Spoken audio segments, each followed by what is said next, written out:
What is up, and welcome to the show. This is No Good News number 36, which I am now marketing as, oh, she just left. She's not ready for a close-up. The new show with music and cats, which it's really just one cat. Luna's not on camera too often, and dogs sometimes. Duke more often than Daisy. But yeah, the new show with music and pets. We'll get to the news. This is Against All Authority, covering Jay Giles' band's Centerfold.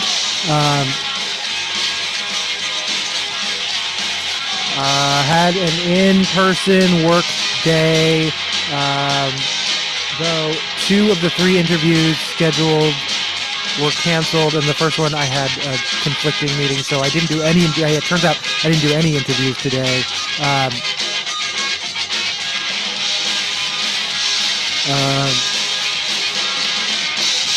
Had an in-person meeting that didn't quite go the way we expected. That's okay. And then I had another meeting with a group of supervisors and people who supervise others, and that was good. No, it's good to be. Sometimes it just feels like weird. Like, let's sit around and talk about the people we supervise, and it just doesn't feel like it. I don't know. But today, a couple of things that came up. One, wow. And I'm going to play Take On Me just because I don't feel like changing the record quite yet.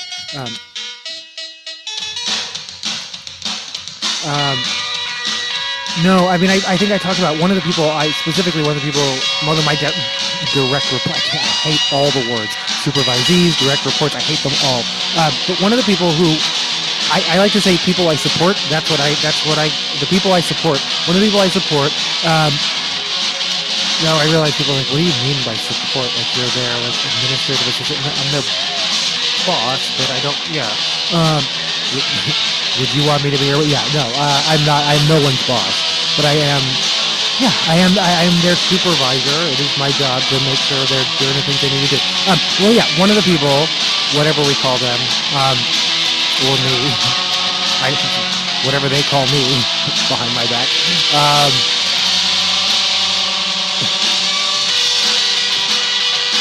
I think I'm always afraid they're going to try and hit that high note. They don't.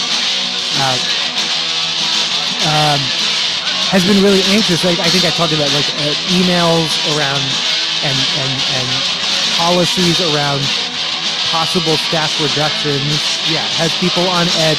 But I found out it's not possible. One of the people it's a team of 7 to 8, including the supervisor. Actually, I think 7 or 8 total. And their contract is just up, and so they can apply for other jobs at our agency. But their job, what they do now, won't exist, and some of them will apply for other jobs, and some of them are already saying they won't. This person I've known for a very long time.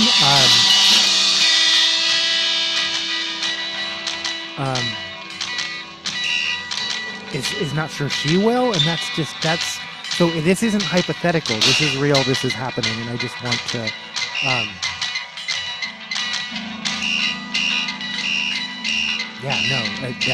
That's heavy. I got that information right at the end of the day, and then I felt the meeting went on just a little bit like, well, let's keep going on. The other thing, not really. I think people were sympathetic. I know I felt it, and I have to reflect on.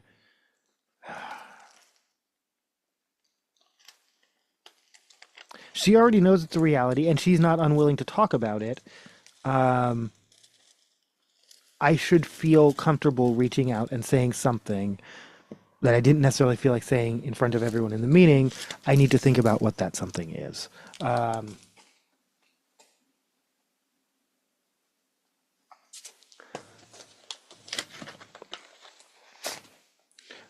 This is Scarp with mental health whitewash. That's the other thing. Another person talking about where we are right now. We were talking about accountability and our own accountability. How do we keep ourselves accountable? How do we keep other people accountable? That was sort of the reflective prompt for the group. And one of the people mentioned was just talking about how much it reminded them of the pandemic in terms, current times where things in the world, things that are both affecting how you can do your job on a day-to-day basis, but also just things in the world that may be affecting how you can process, are all happening all at once. And so it feels like the pandemic, and it's this both and of, you want to sympathize with people, you want people to self-care, you want to just be there when people are like, I just can't keep, I have to stop working for the day. And that's fine as long as you take PTO. But some people are just, I mean, I understand no one, including myself, is at full capacity. I mean, yeah, the in-person meeting, like I think almost maybe like a third of the people weren't there, including some higher ups in the company. And I get it. I mean, for all variety, people are actually getting it. I mean, there's variety of sicknesses going around as well. But yeah, no, I think there's also people are, an understanding that people aren't at their 100%, and an understanding that we need, and just this is just like the pandemic. We need to be doing something to show that we are doing something. Like we can't prioritize ourselves over our client and our mental health and all that.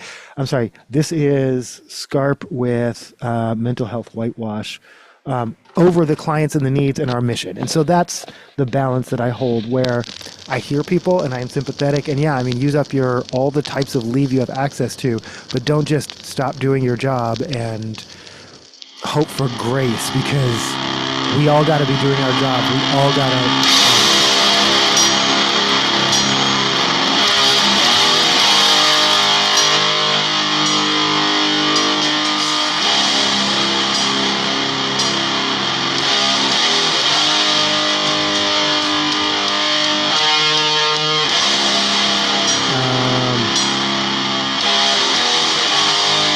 Yeah, no, so that sat heavy for me.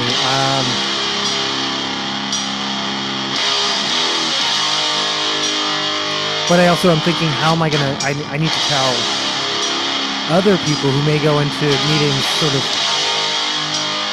like me and others sort of, oh, me or people I care about are worried, whereas other people are already actually losing like their prospects. So,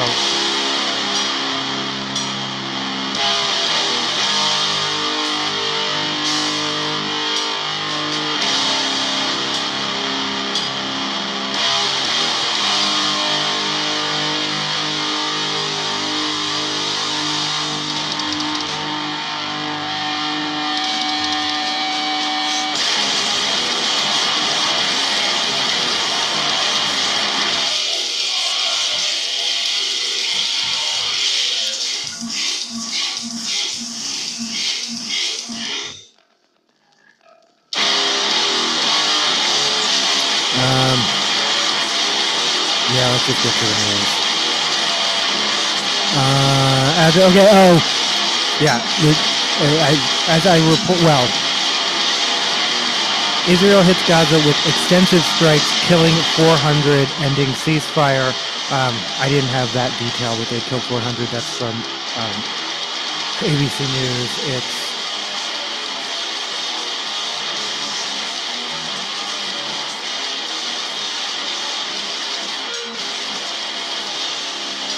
like I said, it's no good news, but at least you get music and yeah, and sometimes some therapy pets. I try and give you your dose of cat, but yeah. Huh. And this is our top domestic story, and it should have been over the weekend. And I wasn't sure where it was going with this, and I think I was just again doing a lot of processing. Georgia twin brothers shot, killed in alleged murder-suicide, but the family refuses the theory. Like, the police just jumped to very quick conclusions. Meanwhile, a man has been arrested, not being accused of any wrongdoing with regards to their deaths. However, this was a first responder, a volunteer firefighter who was one of the first people on the scene who took and shared pictures, which... So they're alleged on social media that this was, so a couple things here. They were on their way to, I want to say, I don't know where they were on their way to another city where they and they missed a flight, and then they turned up in a town in Georgia where they've never been before, and some are alleging it's a sundown town. So I'm just reporting it.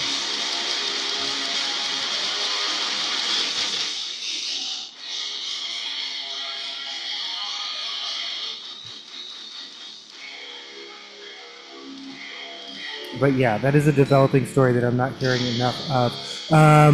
USA Today, deadly bird flu strain outbreak reported in U.S. This is the deadly H7N9 bird flu. This is the first outbreak since 2017. As the country continues to grapple with another bird flu strain that has infected humans and caused egg prices to hit record high, among other things. It's not just the bird flu, by the way. White House yet again chats with Putin because, yeah. This is according to, what is this according to? Travel and Tour World. U.S. pushes to change, no, thank you. No, yeah, block notifications, thank you. I'm going to play one more by Scarp, and then, because it's a picture disc and the song titles are on the other side of this, I'll let you know what it's called in a second.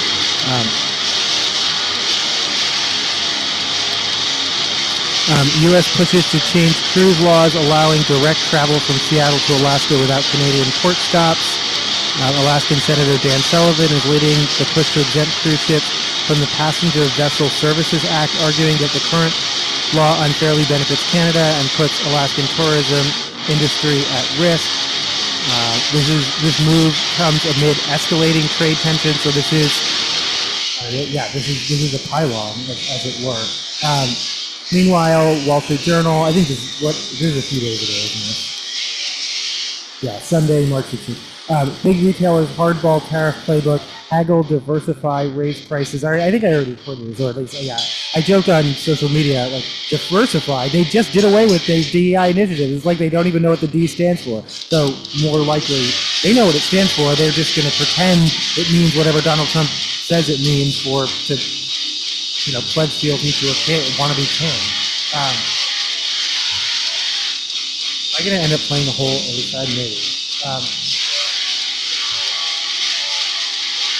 But no, haggle, diversify, raise, and by haggle they mean bully. Walmart in particular will bully suppliers. But haggle, diversify, raise prices. None of these are manufacture more in the United States, just FYI. And none of these are going to lower prices for consumer. Yeah.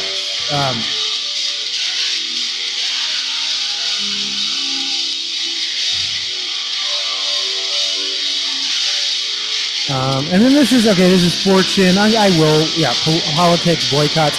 A CEO, this is a Danish CEO, says his solar panel company bought a new Tesla every year since 2021, but canceled his order for 15 new cars because the United States is, quote unquote, a country closing in on itself. And then he goes on to detail how he carefully checks each product at the grocery store to make sure he's not buying anything from the United States. Which, I mean, in Canada, they're acting like it's like they're preparing for actual war. Like they will need to defend themselves from an actual war. That feels like a good stopping point. Let me see, how many songs did I play? One, two, three, maybe four. I think that was Mental Health Whitewash, Ego, Soulless. The F is for Fuck You, and FTBH, I think. This font is...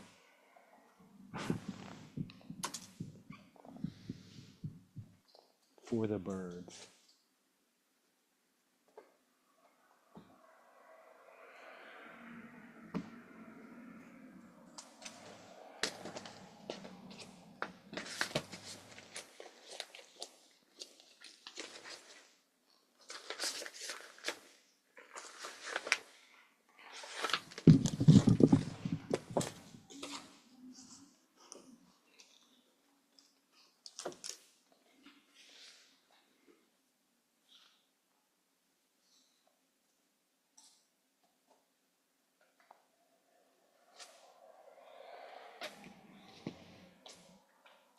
For complete mood shift, this is Sir Duke by Stevie Wonder off of Songs in the Key of Life.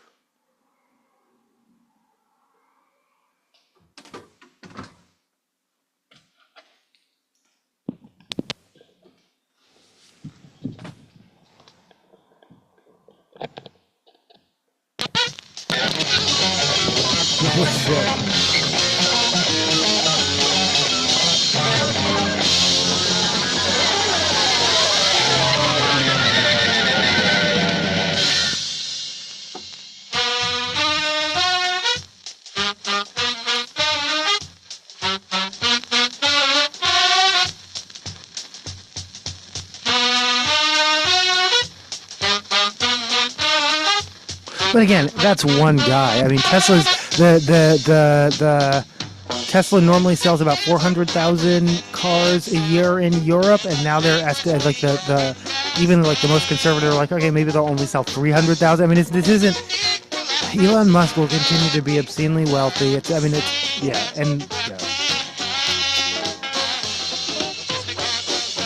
And then speaking of efficiencies, we'll get to it. CNN, getting paid not to work, federal probationary workers. So these are workers who were within a period where technically they could be let go. Like it's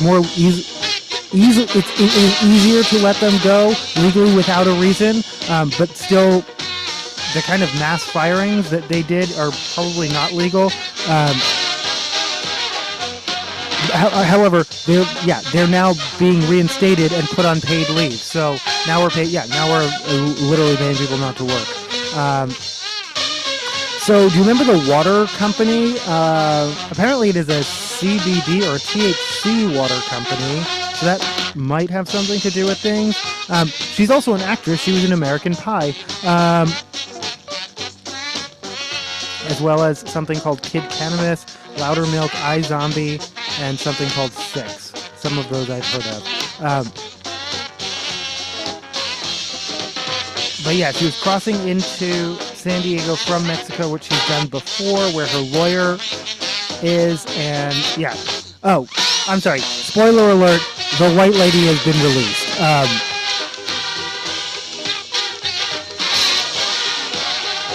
She's back in Canada, but she says it's only because of her friends, family, and the media.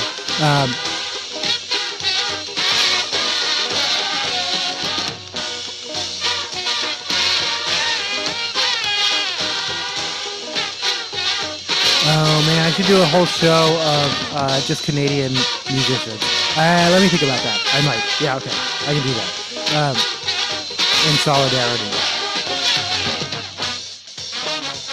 Shout out to my viewers in Moncton. That's true. Shout out to anyone in New Brunswick. Shout out to anyone. I did not know BC was bigger than any state except Alaska. That is wild to me. I need to look at a map again.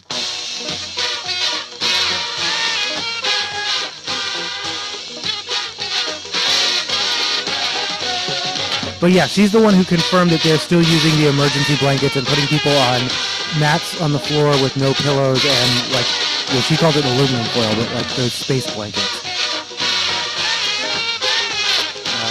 We're not quite to entertainment news yet, but this has happened to be, sometimes it's just like the stories are side by side. Shannon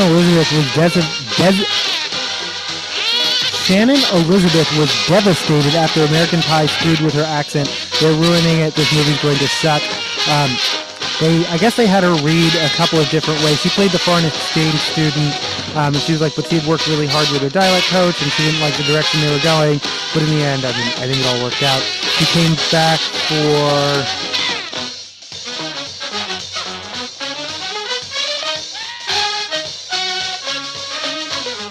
Yeah, she reprised Nadia in American Pie 2 and had a cameo role in 2012's American Reunion.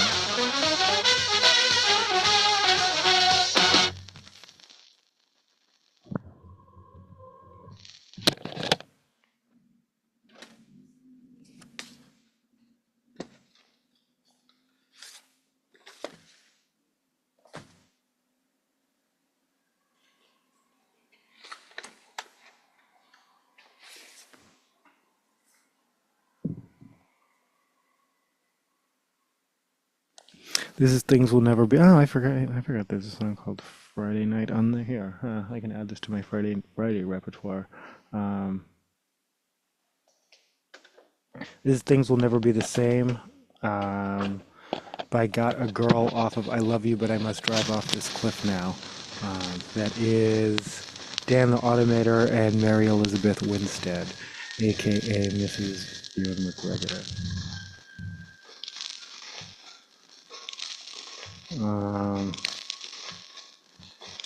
Travel ban. I'm not going to speculate until we know more, but apparently there are going to be red countries and orange countries and yellow countries and warnings and threats, and you're going to be a red country if you don't. It's a lot more countries. They're talking about like 50 countries now or something. 43 countries.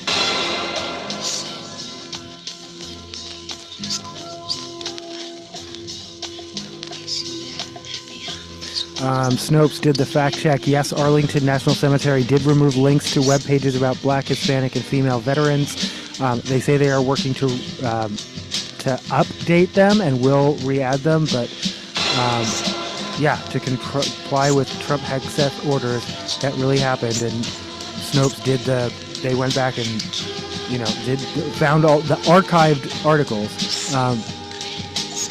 According to Task and Purpose, cemetery official using archive.org's Wayback Machine, a website that archives blah blah blah. We verified the removal of links that Task and Purpose reported. Task and Purpose is a military news, culture, and analysis outfit.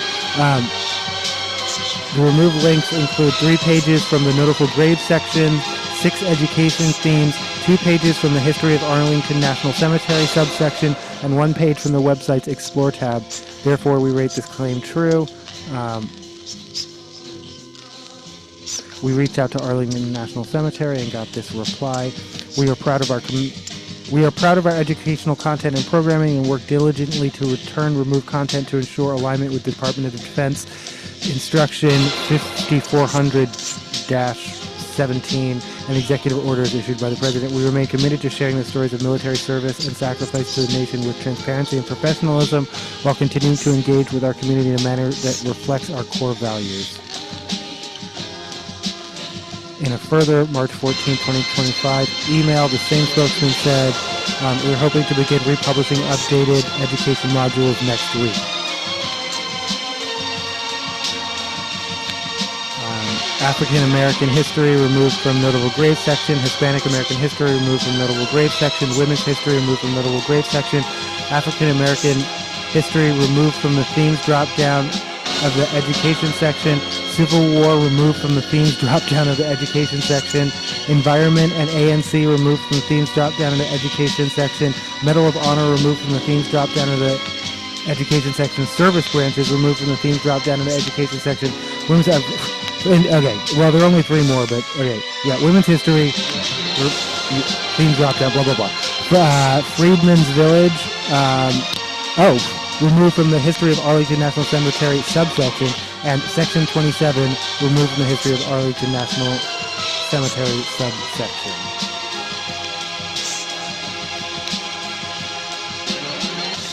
This is just I feel like this is just a random sampling of national news. I'm sure probably other crazy shit happened too. Trump nixes Secret Service protection for Hunter and Ashley Biden.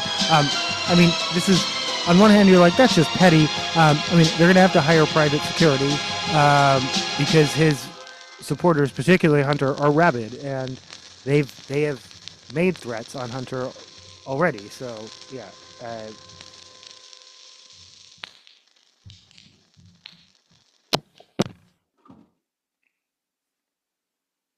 Because Hunter Biden is some kind of boogeyman to them. To me, he's, I don't know what, a troubled businessman, wannabe artist, and private citizen whose father happened to be president. That's it. That's it to me.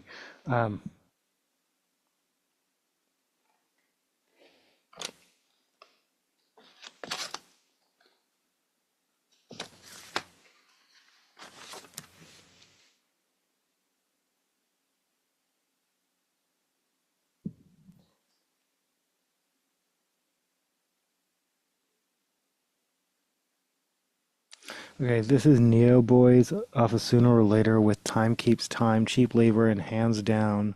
And Hands Down, maybe others, but we'll start there.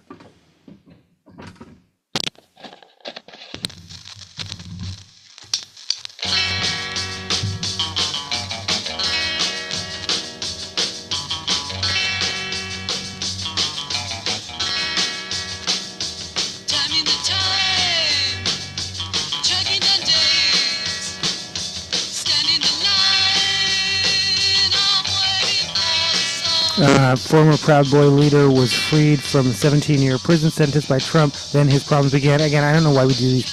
Basically, Joe Biggs is annoyed that Trump didn't full pardon him because he can't get his better offense, which apparently he did serve and have a Purple Heart. Thank you for your service. Even if I can say that even to a Proud Boy, though who knows what he infected in the military in his time there with his attitudes and beliefs, but he did serve and got a Purple Heart, and thank you for your service. But he specifically also says that he has PTSD from from his time serving. Again, thank you, as well as from his time in prison because he spent 400 years in prison. Well, that's not for someone else to fix. That's that doesn't tell me you learned anything and you reflected on it. Well, it's anyway. He still wants a pardon.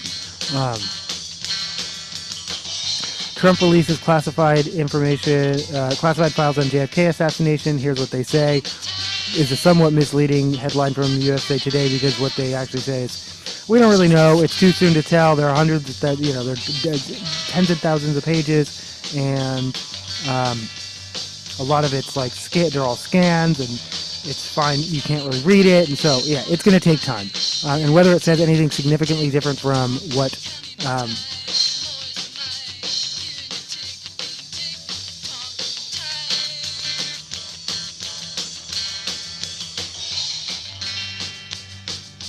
whether it's significantly different from anything that's already been released, time will tell. My guess is no. Nancy Mace sued for defamation over allegations in stunning floor speech. And again, people say she made these allegations on a speech because there is some kind of protection that, like, I don't know what. If it's on the floor, you can say whatever you want. It seems like a weird rule, but they're saying that's why she did it, but she's getting sued for defamation anyway, so they will test whether that rule will protect her or not. This is days old. This is from Friday, and we're now into Tuesday. Dr. Oz grilled over cuts at Senate hearing as he vies to lead Medicaid, Medicare.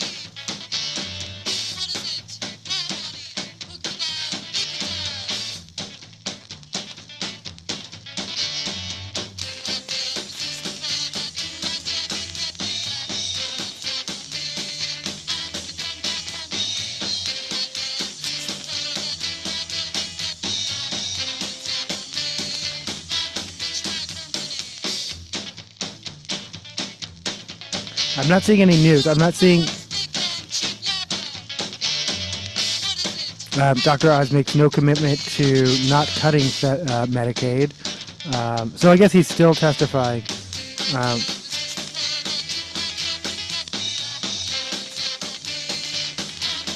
Here's how, he's signing a death warrant for anyone over 75. Older Americans sharing how they feel about Dr. Oz potentially overseeing Medicare. Robert Kennedy Jr. and beauty influencers are raving about health benefits of beef tallow. The science says no. The science says seed oils are safer. I'm not even, this isn't even just me and my vegan propaganda. I'll let you know when it is. But this is literally like every medical... but for what it's worth, let's he apparently fried a turkey. Every time, again, and I know, I have been told I look like Aaron Carter before he died, which... Ouch. So he was only 34. R.I.P. Aaron Carter. Troubled Aaron Carter. But still, look at Dr. Oz. I'm sorry, Dr. Oz. Look at Robert Kennedy Jr. Well, look at Dr. Oz too. No, but look at his face. Does he look healthy to you? Does he look like someone you should be taking health advice from? Because I'm not saying I am. I'm just saying, yeah, again, don't take my word for it. Here's what the experts say. So anyway, yeah, no, his idea of MAHA, Make America Healthy Again, is deep frying a turkey in beef tallow. So again, don't even look at his face because that's superficial and judgmental. His face could look like that for a variety of reasons, though. A lack of good health would be one of them.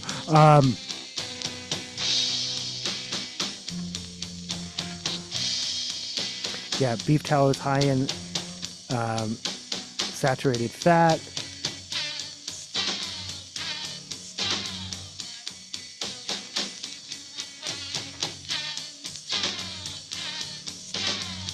Yeah, they got some cardiologists. Misleading claims about omega-6 fatty. Okay, I've seen this shit in the health stuff for years and years and years. Like I know where they're going with this, and yeah, no, they say it breaks down into toxins when used for cooking and causes inflammation and weakens the immune system. None of which is true. While omega-3s found in beef tallow might be better for your health, he points out omega-6s are not bad and in fact constitute polyunsaturated fat that your body needs and cannot produce by itself, which helps the body reduce bad LDL cholesterol, thereby lowering your risk of heart attack and stroke.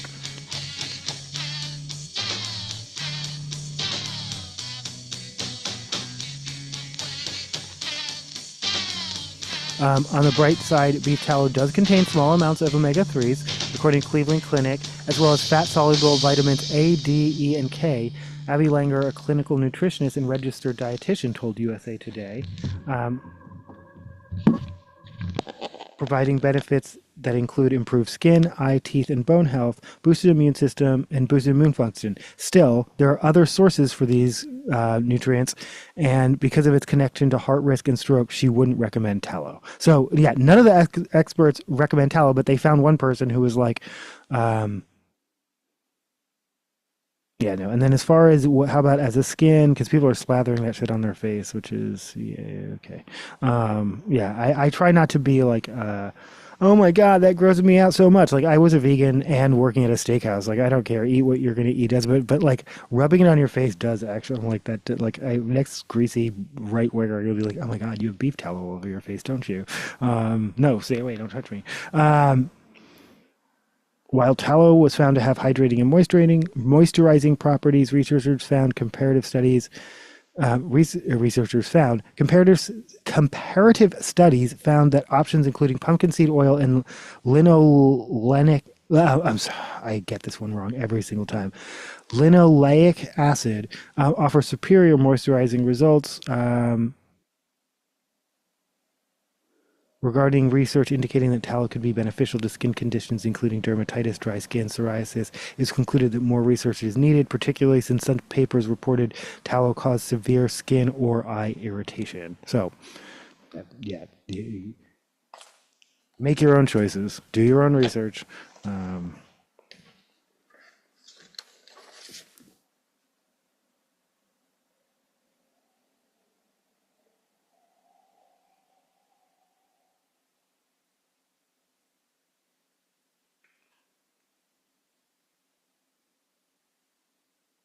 No, okay.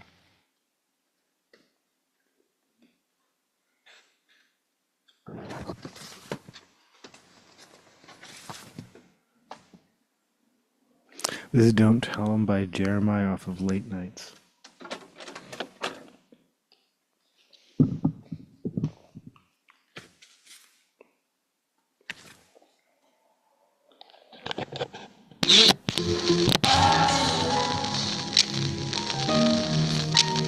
Just like this.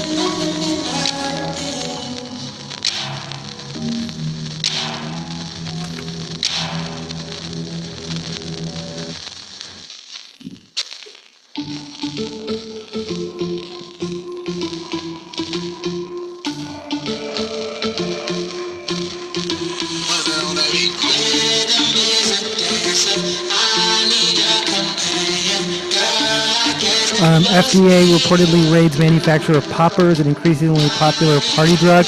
I couldn't help but thinking, like, my immediate thought was, this feels like an attack on gay people. For the record, I don't.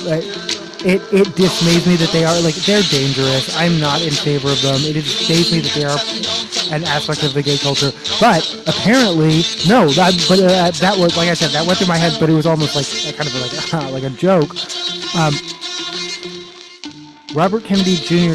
Robert Kennedy, an environmental lawyer with a history of drug addiction and false claims about vaccines in particular, has erroneously suggested that poppers and other drug use, not HIV, causes AIDS. However, what led to the reported raid or whether Kennedy had any knowledge of it is unclear.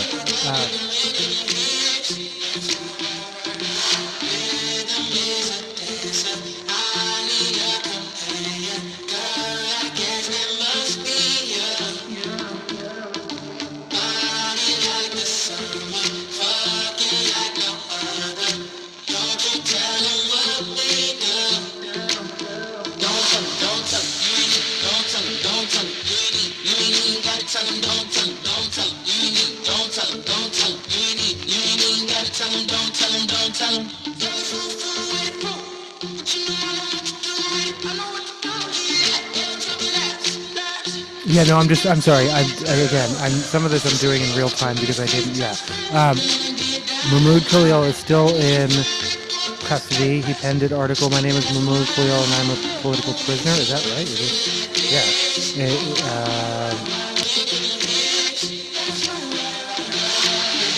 And says his detainment is indicative of anti-Palestinian racism in the United States, which I believe.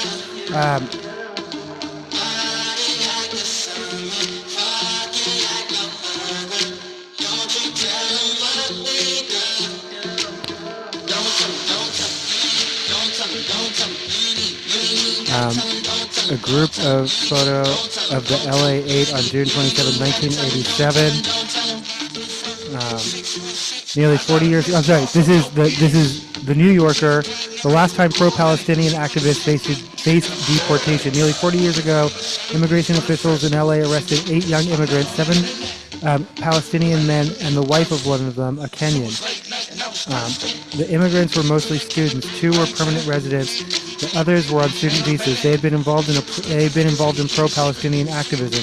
The government charged them all with being associated with a group that had advocated the doctrines of world communism, a justification for deportation dating back to the McLaren-Walter Act, a 1952 Cold War relic.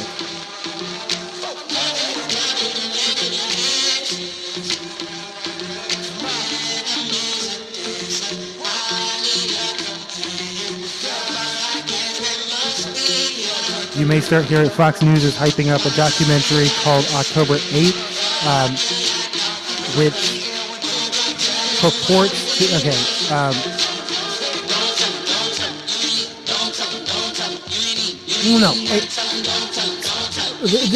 the director is very clear.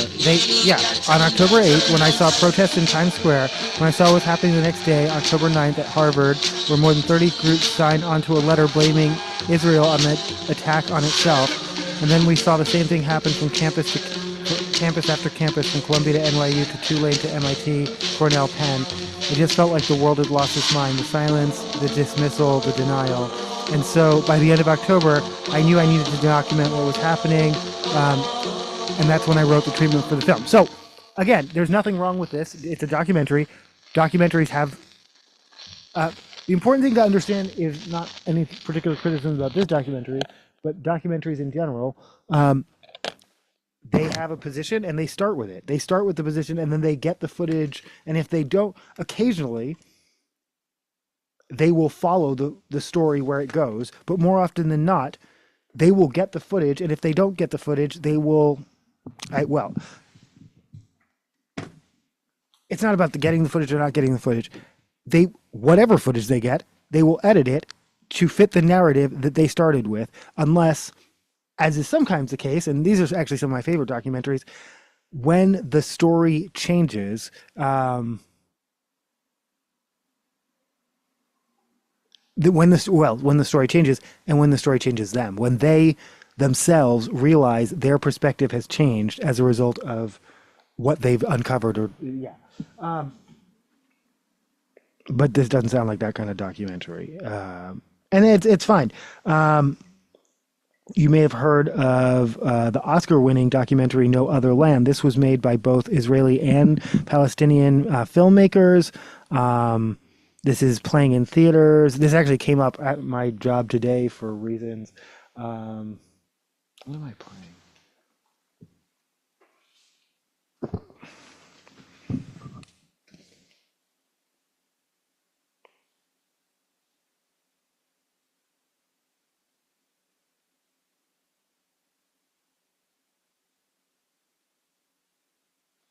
This is Fishnet Stockings by the Stray Cats.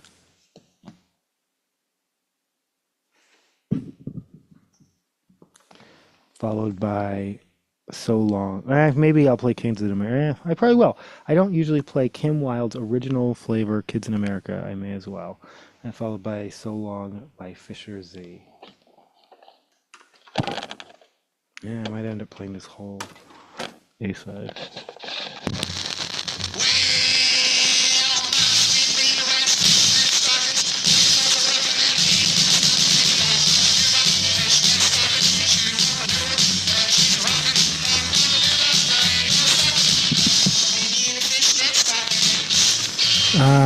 Miami Beach mayor moves to evict theater operator for showing Oscar winner No Other Land. The cinema initially agreed to cancel a screening about Palestinian displacement in the West Bank, citing concerns of anti-Semitic rhetoric, but reversed course and screened it to uphold free speech.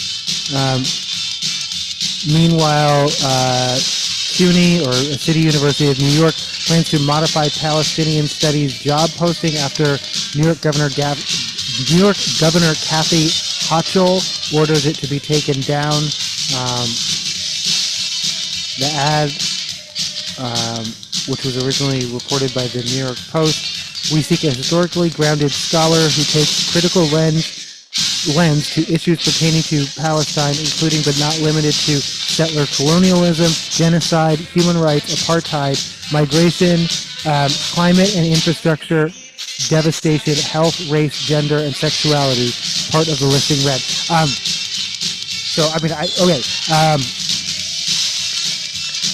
I talk about this all the time. I am comfortable in casual conversations with the understanding that there are two definitions of the word genocide. One is a legal definition that only certain governing bodies can declare, and the other is the colloquial. We know what a genocide is when we see it with our eyes, and you can call something what it is, a genocide. I think the same thing is true of apartheid, but I think if you were talking about a job posting, and specifically this is for a professor. Again, I am not a professor in Palestinian studies, but I understand that distinction. And so I don't know if putting words like genocide and apartheid in a job description are appropriate, because again, they're legal terms and they have not been applied to this situation yet.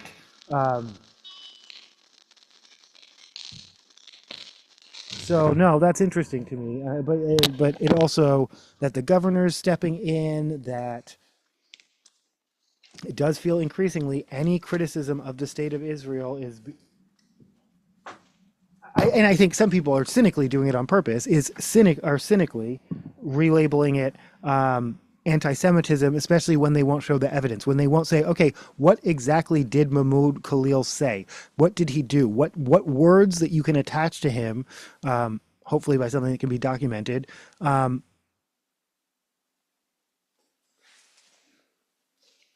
but they don't have that, and they're not doing that, and they're not interested in that, and their base doesn't care about that, so they're not too compelled.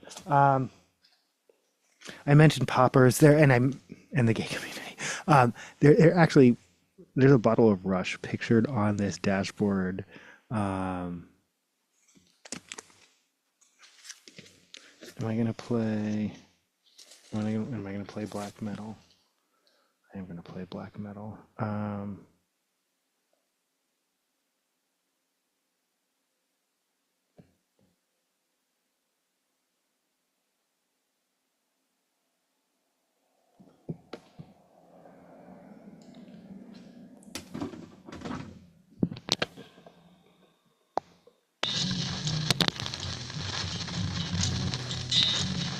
This is Pigeon Pit with black metal. Oh, this is the wrong speed, isn't it?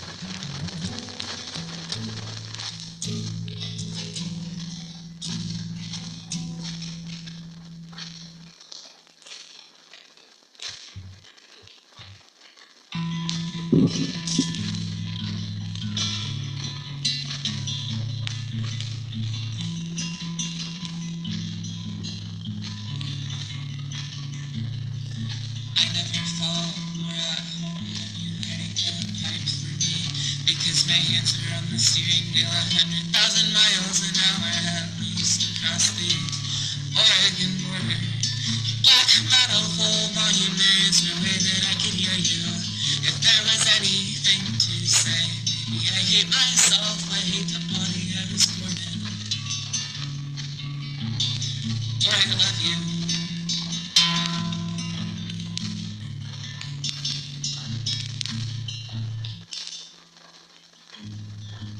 I'm sorry, this is from KPBS. San Diego. No, take care of yourself, please. San Diego officers among hundreds of California stripped of their badges under recent law, but large backlog remains.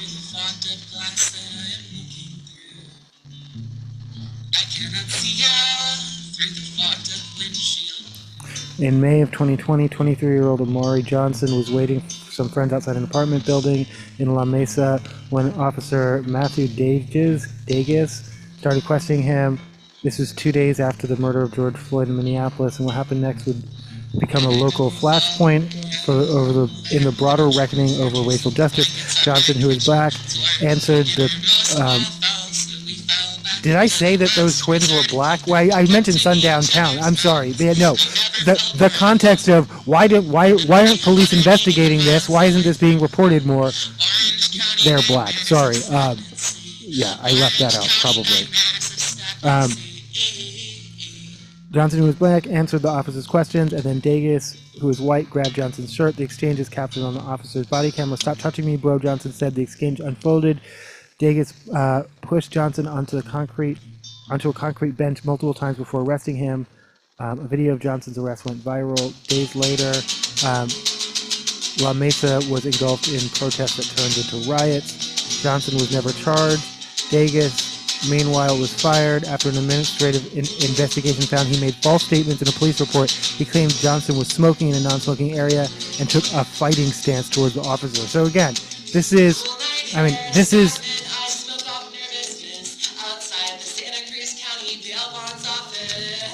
Yeah, no, to me it's all tied in. Like, how I tell this story all the time. There was an officer who was parking in my garage to write their little reports or whatever.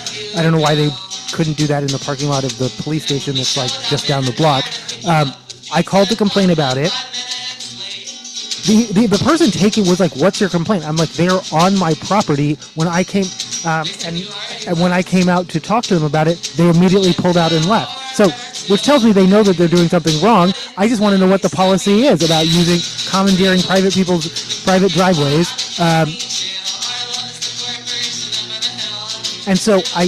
And you could tell they were reluctant to even take it, but they said, they took a report, they said, "Someone get back to you." I got a sergeant, I do remember that. He already was talking like, "I'm a suspect," or whatever. But he kept saying repeatedly, if they were parked near your property, outside your property, and I kept correcting him, they were on my property. They were there. Yeah, there is the sidewalk, and then once you are past the sidewalk, you are on my property. You are in my driveway on my property. And each time I corrected him, you could hear him get frustrated, and then finally he said okay or something like that. But he wouldn't say it himself. And yeah, this is he wasn't even there, but he's already massaging the facts. Okay, now they're saying, and again, this is social. But sometimes you got to get your news from social media. It's not just they are saying that American citizens are getting arrested. Not even just permanent residents, but actual citizens, and that it's being reported as collateral arrests. One man who was a citizen and had proof of which in his wallet was detained for 10 hours. And again, this is on social media. I couldn't find this article. Actually,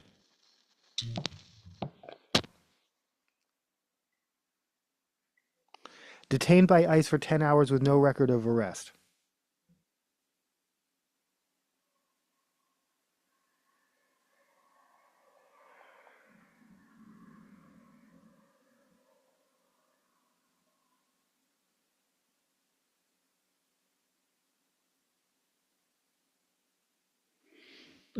New filing, National Immigration Justice Center and ACLU of Illinois.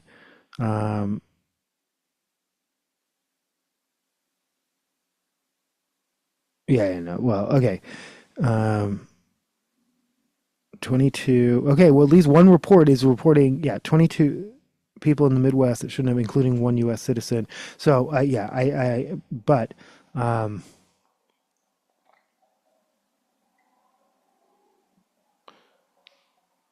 specifically though, for his lawyer to call and be like, "Hey, what is up with this arrest?" and for them to be like, "What arrest?" Is like, I think, new levels, but maybe not. I don't know.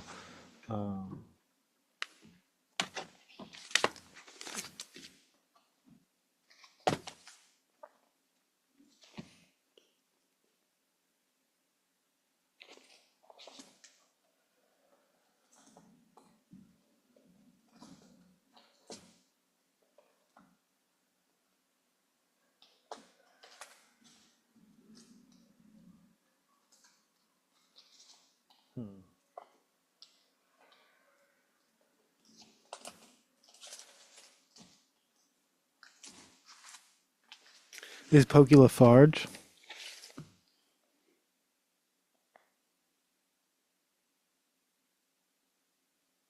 With is that what I played the last time? I feel like it is.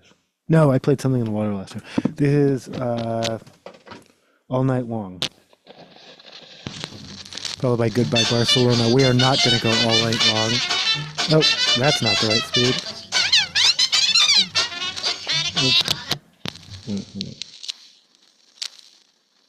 Let's try that again.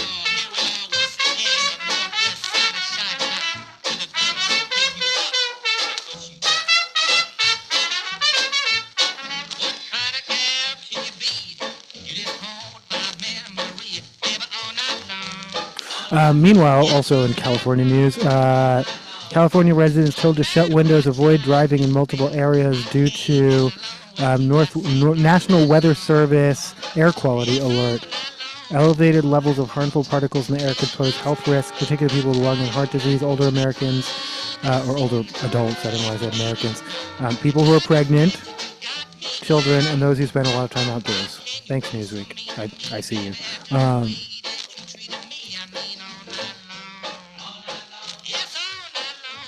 Meanwhile, according to the Texas Tribune, Texas's first abortion arrests stem from month-long attorney general investigation into a midwife and her assistant, who they say were practicing without proper medical credentials. According to the Hill, North Dakota Senate rejects resolution asking Supreme Court to reverse same-sex marriage ruling. Like they literally were going there. Thanks. Wait, hold on. Yeah, well, thanks to much of the Senate, senators voted 31-16 against the resolution, introduced in January by State Rep Bill Tveet. Oh, well, fuck that guy.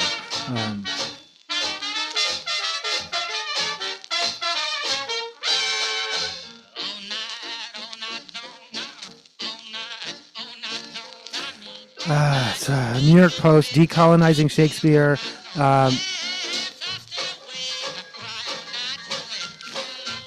Which New York Post is report. Yeah, New York Post is reporting the decolonizing of Shakespeare like it's a bad thing.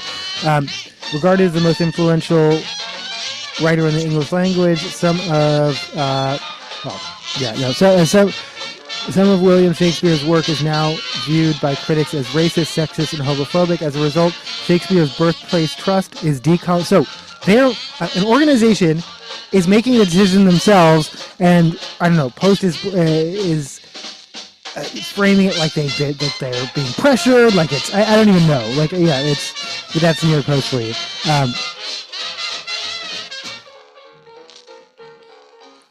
Overgrowing concerns about how his ideas are being portrayed today. And then this is Goodbye Barcelona.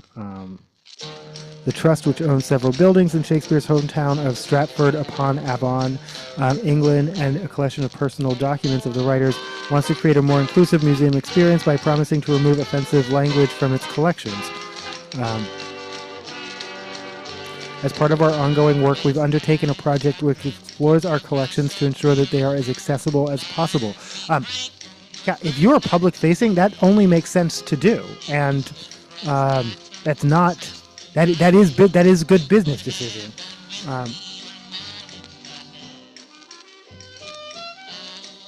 Semisonic says they did not authorize or condone use of closing time in the White House deportation video. Yes, the White House really did post a video of people being deported to the song Closing Time. Because it's always one big joke to them.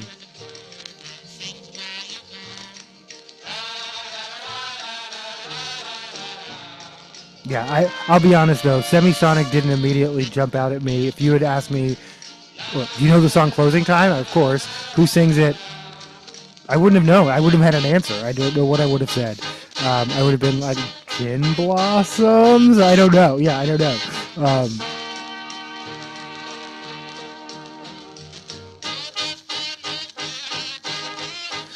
Colin McGregor drives Irish leaders' ire after anti-immigration comments at the White House. So Colin McGregor, who was just using the N-word with no consequences whatsoever like 2 weeks ago, is like who the White House invites for St. Patrick's Day, which is, well, I mean, yeah, that tracks. And he just said a bunch of stupid shit, angering actual Irish people, but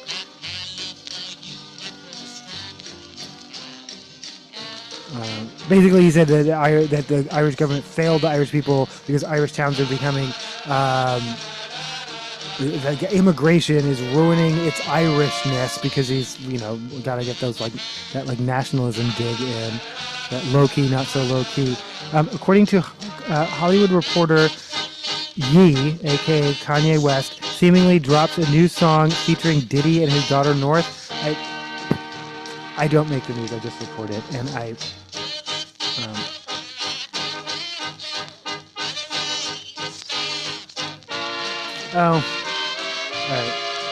We're going to make a hard edge. We are not going to play Kanye West, though apparently I mentioned the whole Bad Baby feud with Alabama Barker.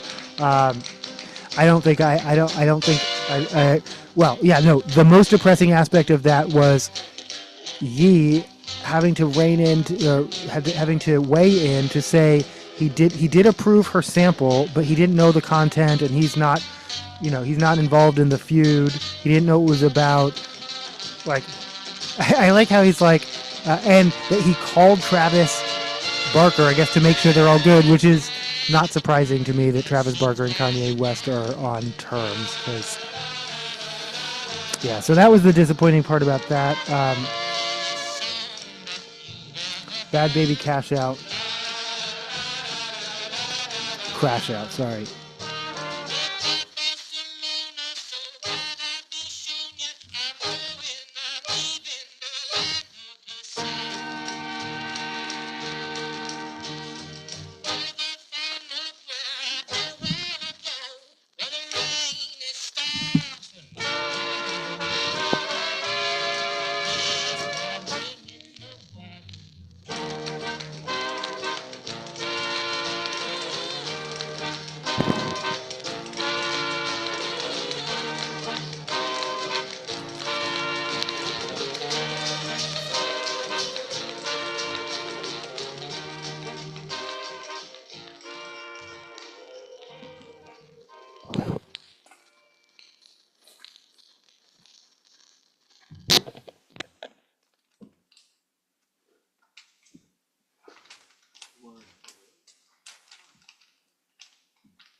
Oh, I'm looking for a record when it's not on a record. But yeah, I said, I don't know, maybe 6 months ago. Okay, I mean he's on the show, so yeah, Travis Barker is just a Kardashian now, and is what it is. I don't think there are any heroes. I am completely agnostic in the. I don't know anything about Alabama Barker whatsoever, except she was like, I'm ignorant, so I'm not going to vote. And I was like, no, everyone, yeah, that's especially not everyone who's ignorant needs to vote, but the feeling like I don't know enough to vote. There are people out there who voted who didn't know what party Donald Trump is, but they know they wanted Donald Trump. Like, literally, I heard the audio of like, all right, this is OG Crash Out by Bhad Bhabie. Oversharing is not just a habit; it's a coping mechanism you developed as a child. Do you take things personal?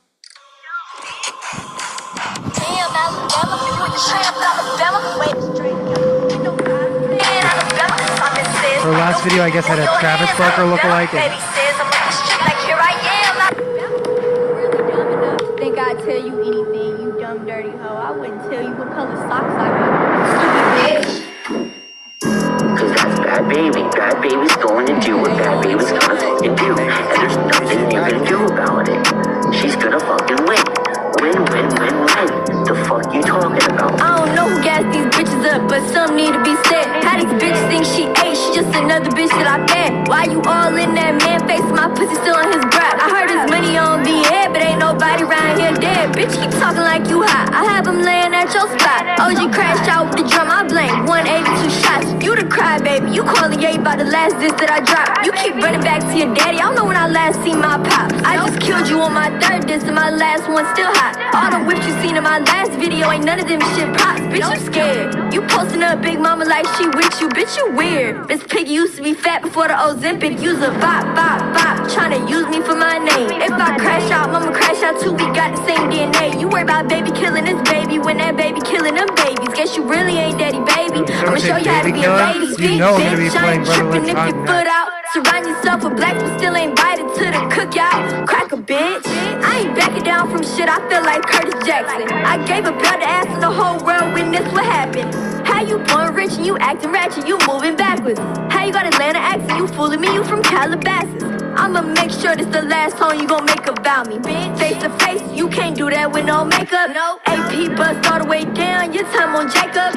Every time you get a friend, you fuck they man, that's why they break up, bitch. I think this ass fat just like Ari, who gon' say something? You going hard to get a plaque, but still can't make one. When you see me, you gon' whoop me, bitch, where? Who the hell said that Bama do it better, bitch, where? Lying about me must be something in your teeth, bitch, where? I know that you a 304, not me, bitch, where? I swear to God, it's so delusional, It's you like- know that bitch, where? like I done like made a 304 couple and then M's turn on it upside OnlyFans, right here. Ask Camilla, she'll tell you that this stupid bitch weird. Why does bitch keep my name in her mouth, bitch, weird? You weird ass bitch. Can you say weird one more time? I think slight. Hey, put this in your ear. No. I know how you hate going to my parents' house because they're always speaking Spanish. You could. What the fuck? Trying to sell me something with some racist shit like that. Dude, the solution is not to buy some shit to put in your girlfriend's ear if she hates going to your parents' house because they speak Spanish. The solution is to dump that bitch. And I know it's some kind of like translate. I don't care. I don't give a shit. Dump that bitch. Oh.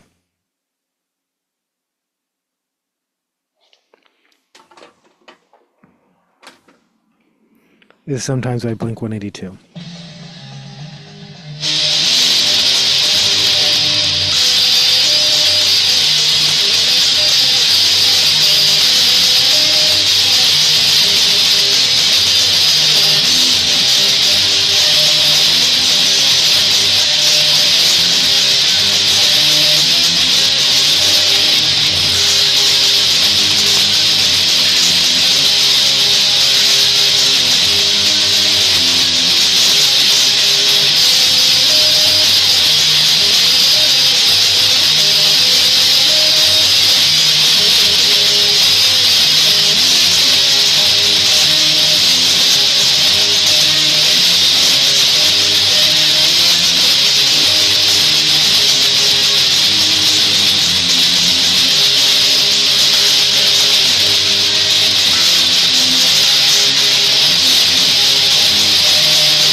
This is point of view.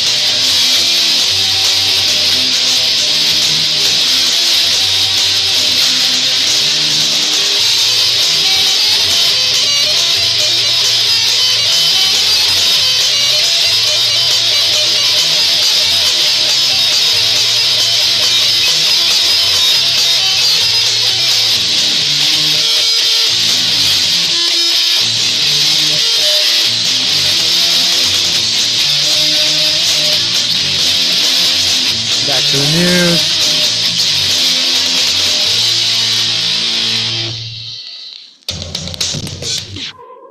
Am I gonna play that? Yeah, just a second. It's My Pet Sally.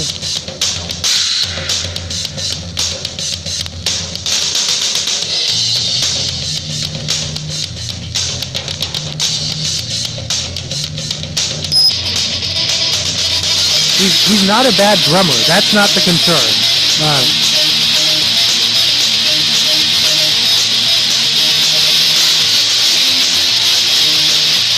Journey abruptly cancels Houston concert during Don't Stop Believin' due to reported electrical fire.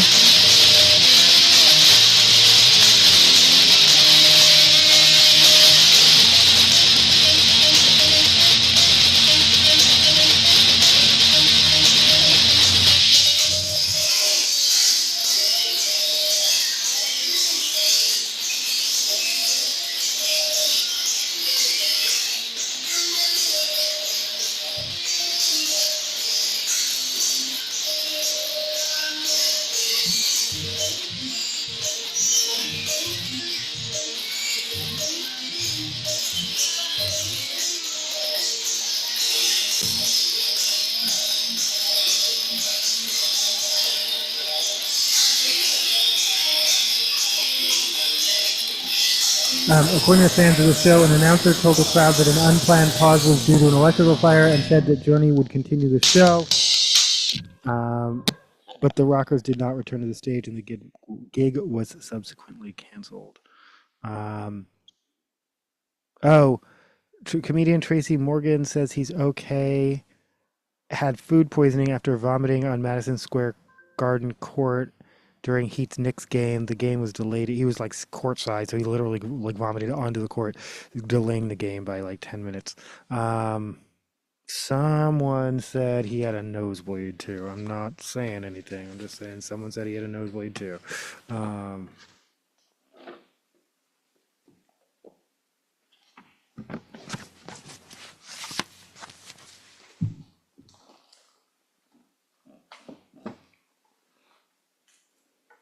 This is Brother Lynch Hung with Sick Made House and My Soul to Keep featuring Cocaine off of Loaded.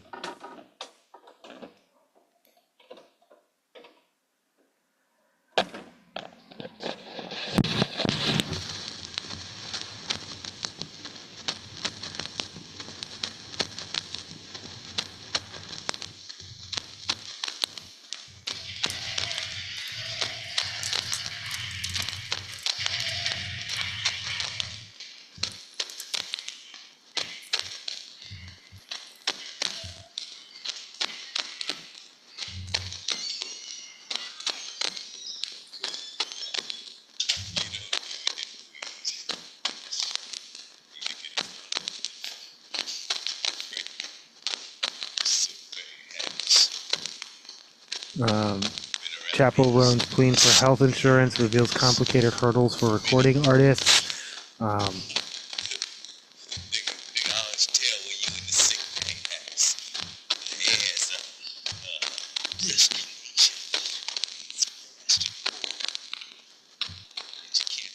don't know why I'm just, I'm thinking, I'm assuming because he's an actor and they have, I don't want to say better insurance, a better union, but I'm assuming Tracy Morgan has his health insurance, but that's neither here nor there.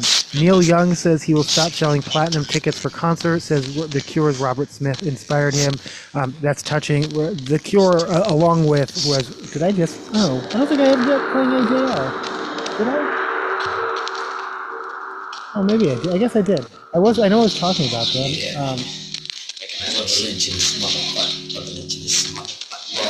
not a real nigga association. Real niggas, we now taking over your broadcast station. So bitch, recognize. We gonna return you to your previous channel. Oh, no, I did not. All right, we might play some AJR. Who are, like I said, on tour with Cage Town, who I might play some too. Sure, why not? But no, I'm not sure. Cage Town is among artists touring, and I don't know when they're playing here and who's opening for them. But yeah, no, AJR, along with The Cure, was probably my last two Climate Pledge or stadium shows. I just can't. Well, I can't afford seats that aren't nosebleed seats, and I can't sit that high. I get vertigo. The last time I was like, I think I'm done. And I can't pay that. Well, AJR was well, I'm trying to compare them to compared to when I saw them at the Paramount just a couple years before, they were like 4 times as much. But The Cure was just outrageous. I will never pay that much for tickets. I'm glad I saw The Cure, and that was a mistake. But in any event, platinum tickets were supposed to stop resellers, but the money just goes to the artist, which Neil Young is like, I don't know, just doesn't feel comfortable with. Neil Young is a pretty principled artist. The article reminds us of the time he pulled his music off of Spotify because of Joe Rogan, but he did return it,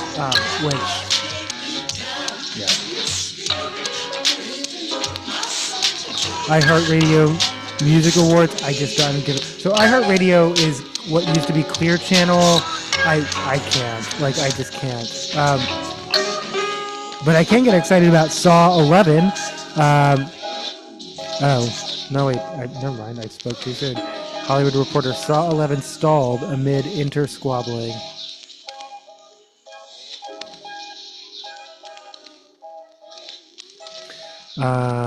Hollywood Reporter has learned zero progress has been made on the next installment since writing partners Patrick Melton and Marcus Dunstan turned in a draft back in spring of 2024. Did I say I was going to play this out? Oh, yeah. Is this My Soul to Keep featuring Cocaine? I'm not sure what we're listening to.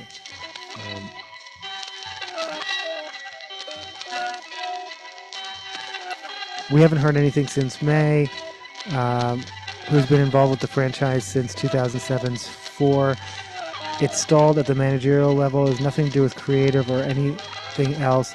There's higher levels things at play.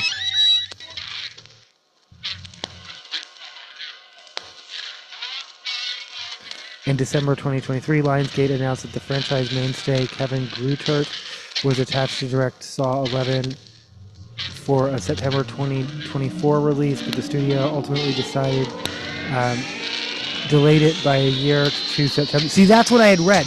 I thought it was coming out this September 2025, but it will not be because the writers don't even know what's happening with it.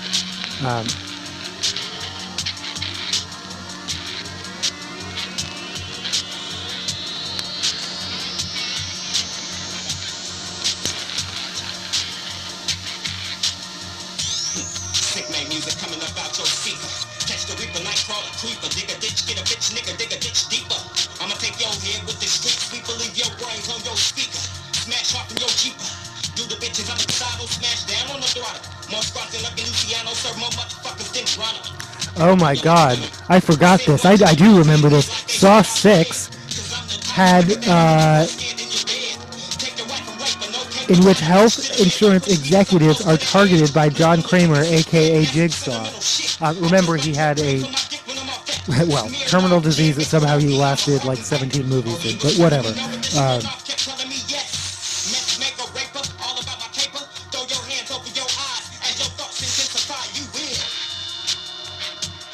Alright, so Saw 11 not coming out anytime soon.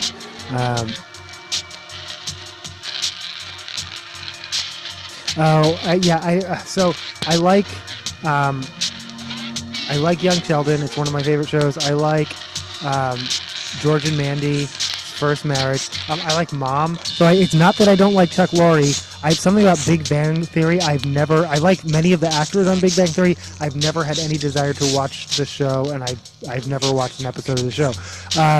However, just from what I've seen, the few minutes here and there,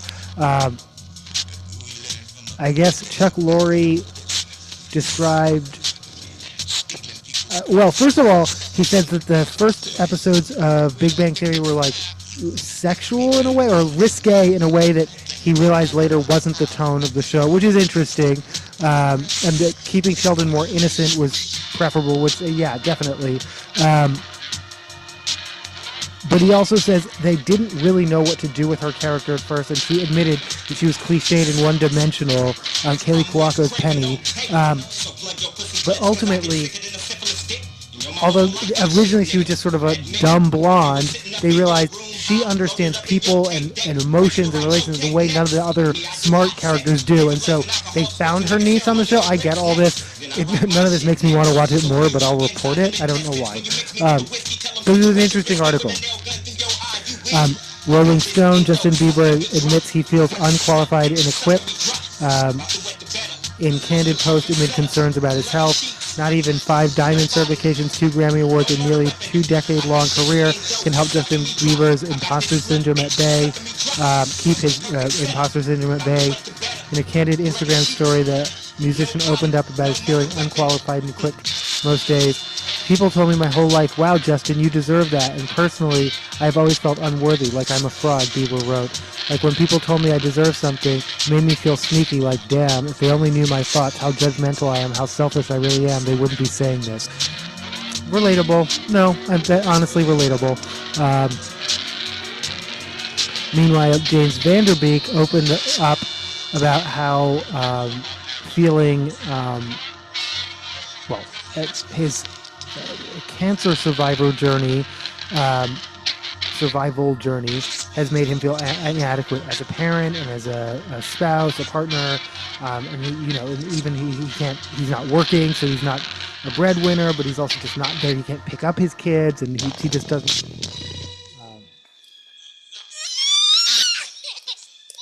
I knew we'd get to baby killing at some point. Just die one by one.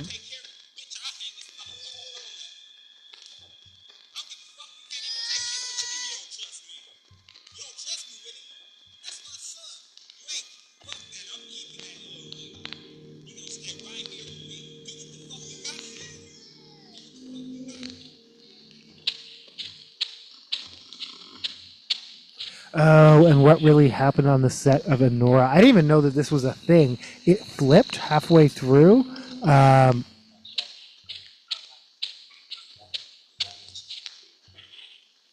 A day after Anora swept major categories in the Oscars, an anonymous social media post threatened to, and this is according to Hollywood Reporter, threatened to, we finally made it into entertainment news. Like, there's been so much, like, national and international, like, political shit that we never make it to entertainment news. I think I just kind of, there's probably a lot that did happen that I just ignored today. I just couldn't. And I do want to get through this backlog of kind of, like, older news, some of these stories.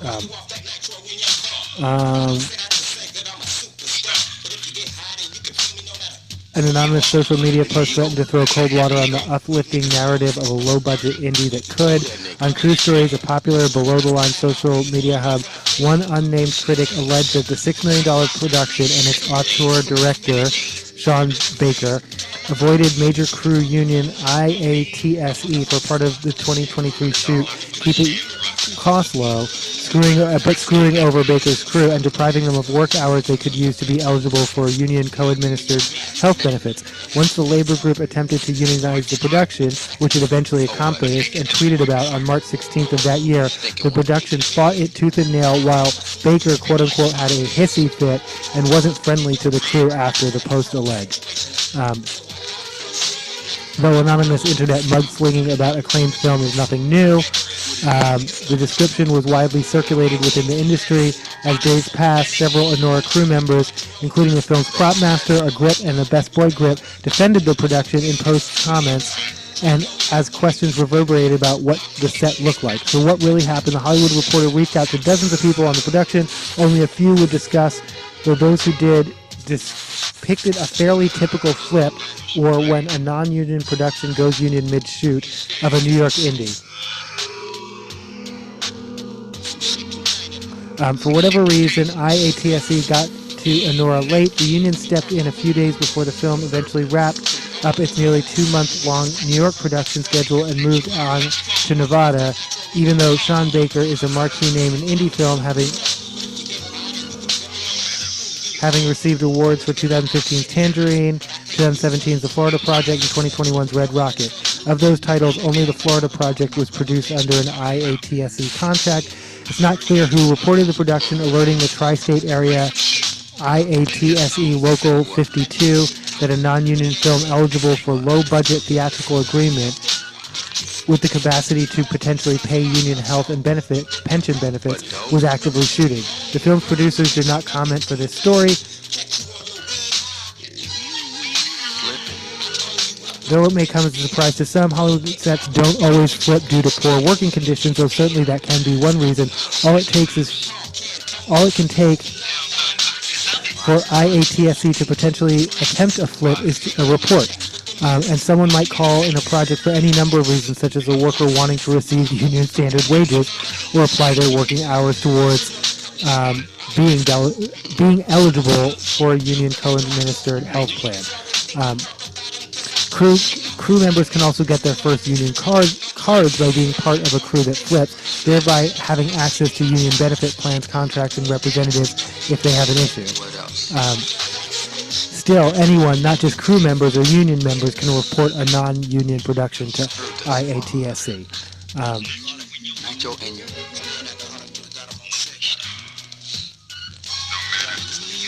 Two Enora crew members say there wasn't an overall push for a large group of colleagues to unionize the set before the process was in motion. Instead, says the first, the flip came as a surprise to 99% of us, says one. Before the flip, wages were considered to be at or around union scale, and the working conditions fairly standard for a non-union indie shot in New York. I don't know what that means, though. Is there a specific standard for that, though? I mean, it would seem that's what unions are for. The other crew members' only criticism, the catering wasn't good, but we were shooting in Brighton Beach, so we were running out to get great Russian food. It was fucking awesome.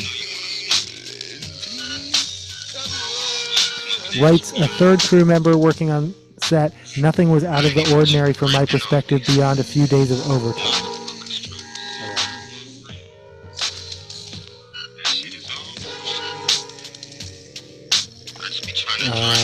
Meanwhile, and then, SAG-AFTRA video game strike continues. Union says latest AI proposals from studios contain alarming loopholes. And then Atlantic Theater, IATSE, reached tentative agreement for off-Broadway workers.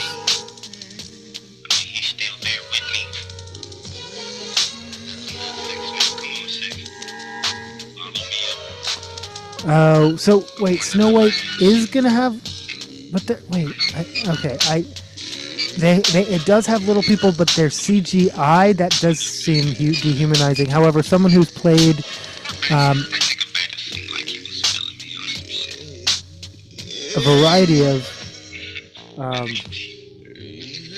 Snow White related projects, and will be voicing Grumpy in the new movie, thinks they have a different perspective than Peter Dinklage.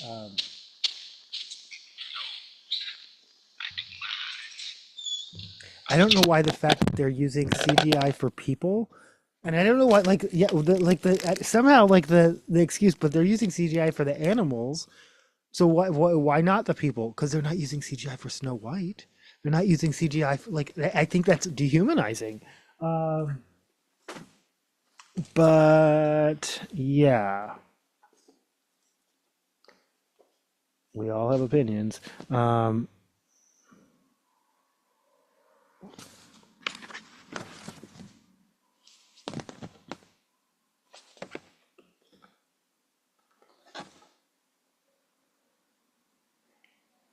This is Bang by AJR.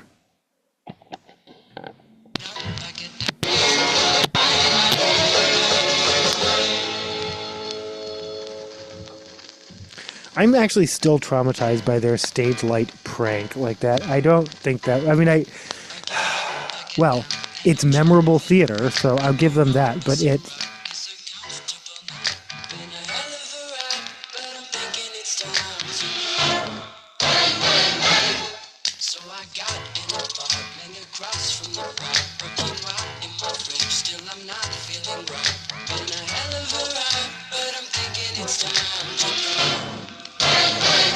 But yeah, Martin Kleber, who has appeared in 2 previous versions of Snow White, including the 2012 feature Mirror Mirror,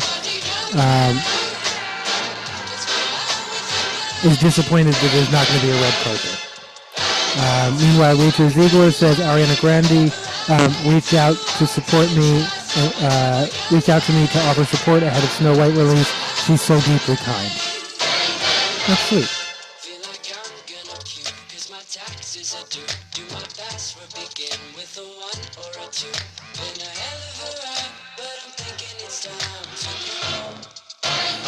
Am I reporting this? Page 6. Gal Gadot and Rachel Ziegler are quote-unquote not friends, clash over politics as Disney's Snow White disaster continues. I'm not going to pile on. But not surprisingly, Gal Gadot has been very outspoken in support of Israel. Rachel Ziegler was outspoken in support of Palestine.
I think this is Lemon Boy. I could be wrong.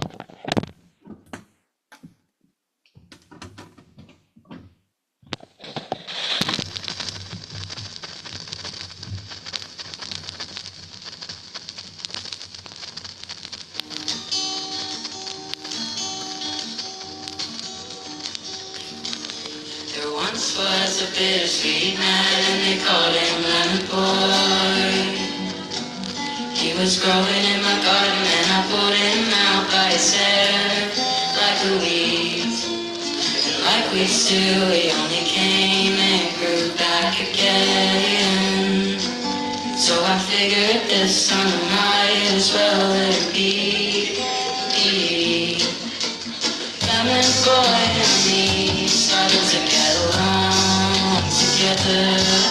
I helped him plant his seeds and we followed along in bad weather. It's actually pretty easy being nice to a bitter boy like him. So I got myself a citrus friend.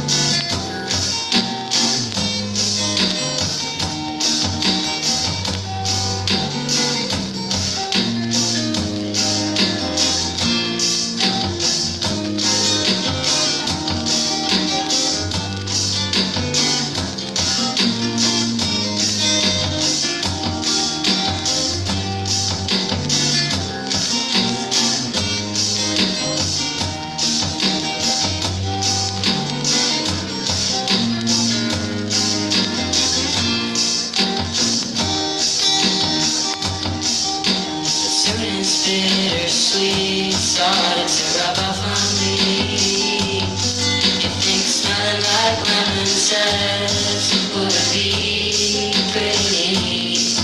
I found out that my friends were more of the uncompromising with a nice lemon pie. So lemon boy and me, we just gotta get along together. I'll help him plant his seeds and we'll mow the lawn in bad weather. Sexually pretty easy, being nice to a bitter boy like him. So I got myself a citrus friend. What if I run out of fertilizer? What if the clouds run out of rain? What if lemon boy won't grow no longer? What if beaches dry of sugar cane? Oh, now people are coming for the live action Lilo and Stitch. Not even native Hawaiian and had to get a spray tan. I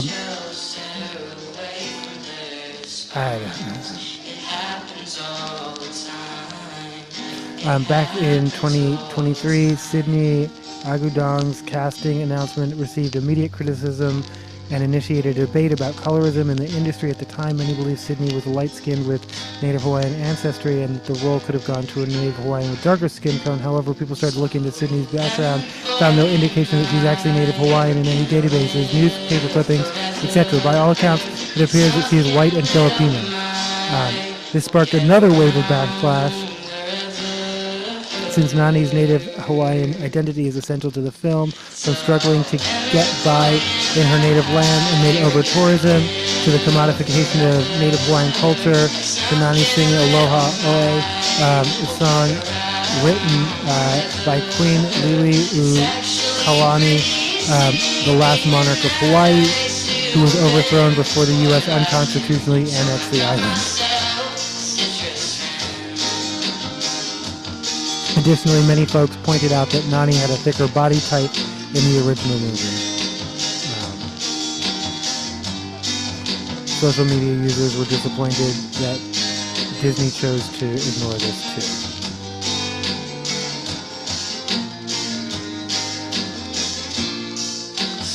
That Stitch actually looks mildly terrifying. It looks like Ghoulies or some shit. Seriously, look at that. That's horrifying. That's not a kid's movie. Yeah, I think I'm agnostic on the casting.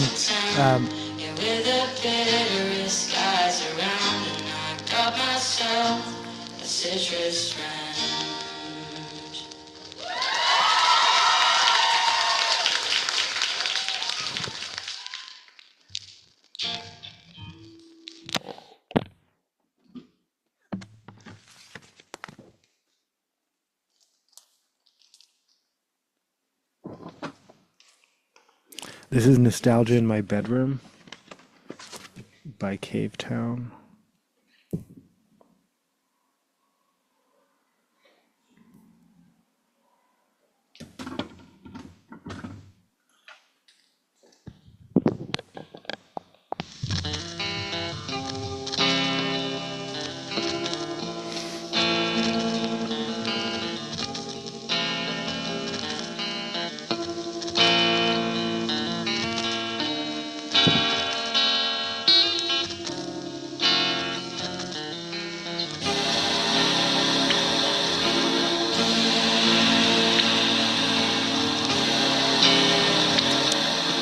Former Disney star claims porn career has people treating her with more respect. This is courtesy of Fox News, but I actually believe it. This is, of course, Maitland Ward.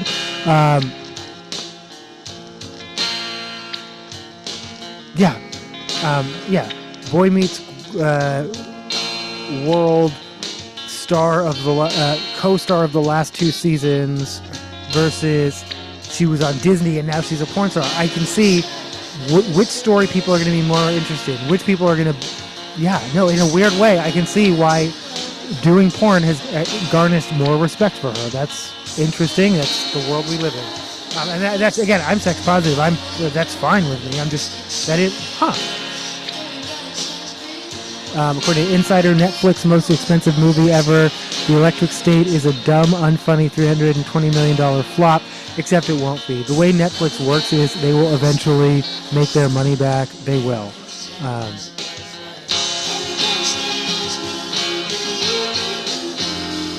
Oh, Good Housekeeping. I don't know why Good Housekeeping is reporting this, but Suits LA previews Harvey Specter's return, what you've all been waiting for. So it wasn't Blink and I missed it. He literally wasn't in he hasn't appeared yet. He will be appearing later. I don't know. I don't think they quite captured it yet.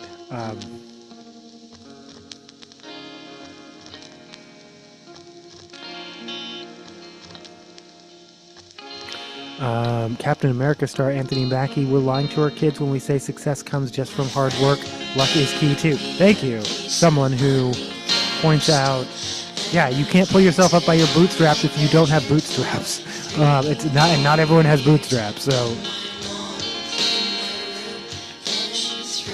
meanwhile, IndieWire reports that Steven Soderbergh is considering another Contagion film.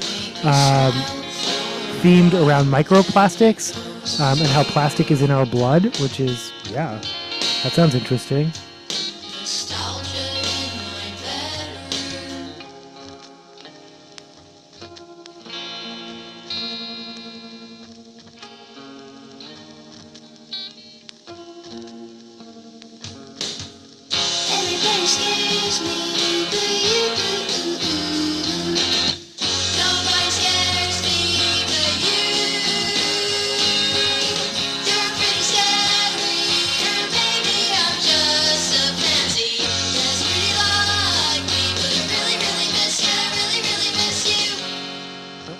The Associated Press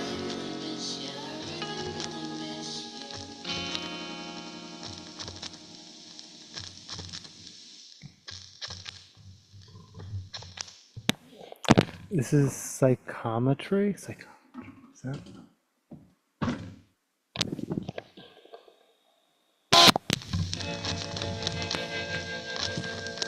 Again, off of, this is Cape Town, off of 160416.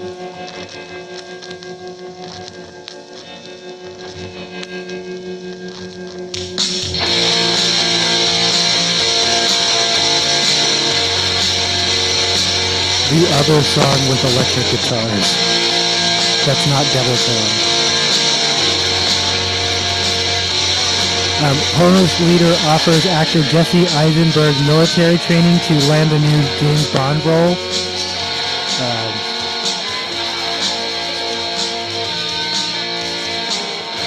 But it is also kind of weird flex. Like, Jesse Eisenberg literally just became like a Polish citizen, and now they're like, join the military? Like,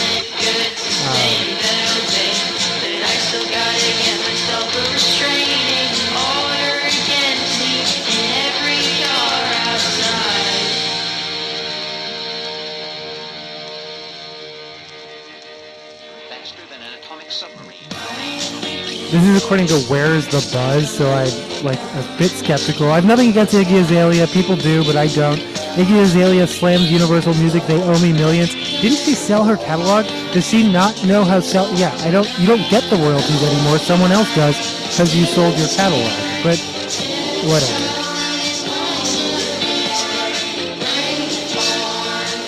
Meanwhile, Ellen Pompeo wants to know why old white men are the only ones allowed to be felons under Trump. Valid question. I know my heart is in it. Paul Walter Hauser is a crossover wrestling star unlike any we've seen before. You may know him as an actor. He was so good in, he's like scene steal. He like chews scenery in I, Tonya, a movie that is filled with strong performances, including Margot Robbie, Allison Janney, Sebastian Stan, and more.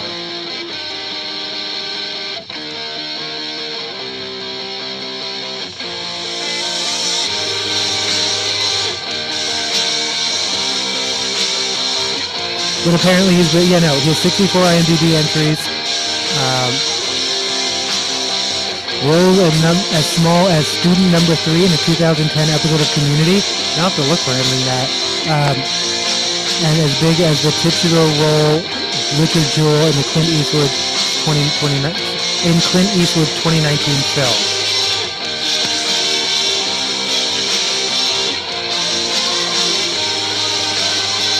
With so many different credits, it would be easy to scroll past his 10th entry titled Wrestling Revolver, Ready or Not.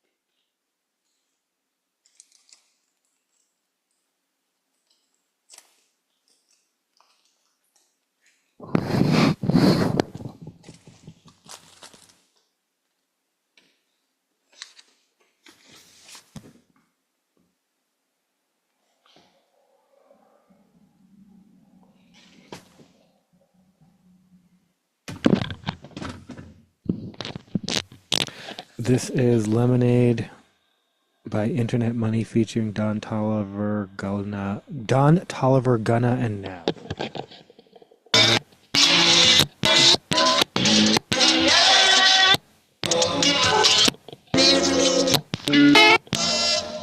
My bad. Okay.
I believe I was 14. I'm sorry, I believe I was 4 when I saw my first wrestling match. My mother's brother, Cliff, also known as your uncle, I'm sorry, brother Robert Zeff, I don't know where I got Cliff from, showed me Clash of the Champions in WCW. I just remember this vision of Arn Anderson, who looked like one of my friend's dads. He wasn't this monstrous guy.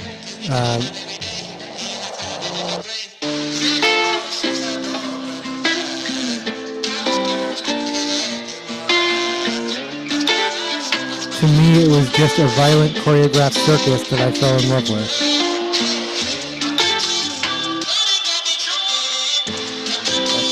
That's not my passion, but that's fine.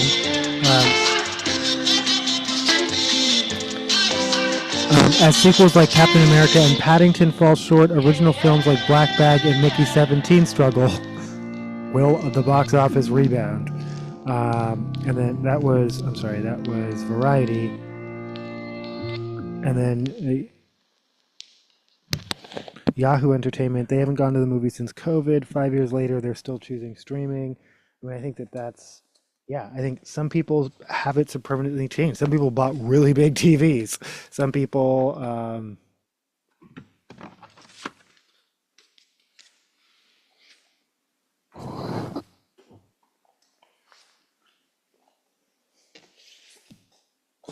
yeah, no, still just don't feel like going out. Some people,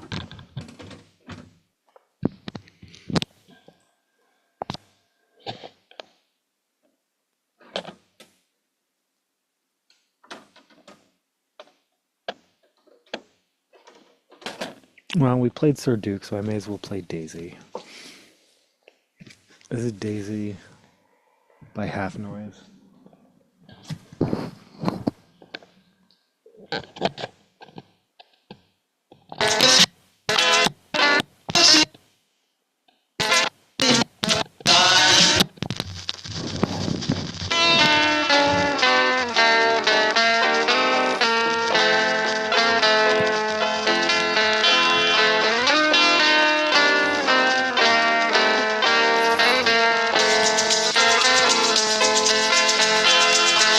I'll be blue if you'll be the sky.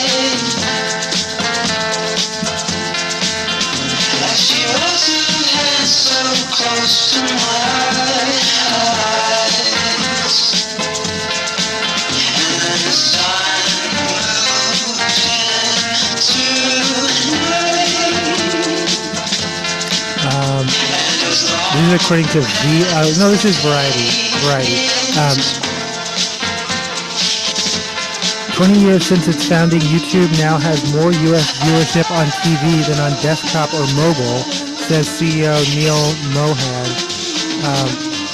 YouTube is the new television, he declared in an annual letter. That is interesting. Meanwhile, Variety also reporting with the anime market projected to triple, Netflix and Crunchyroll poised to dominate it together.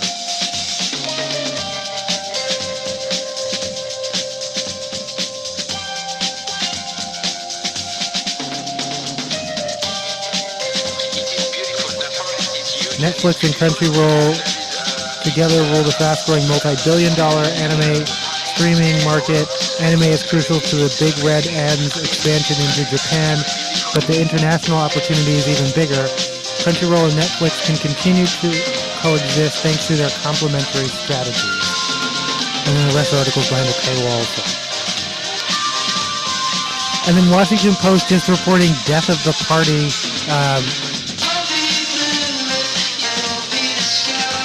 Oh my God. Okay.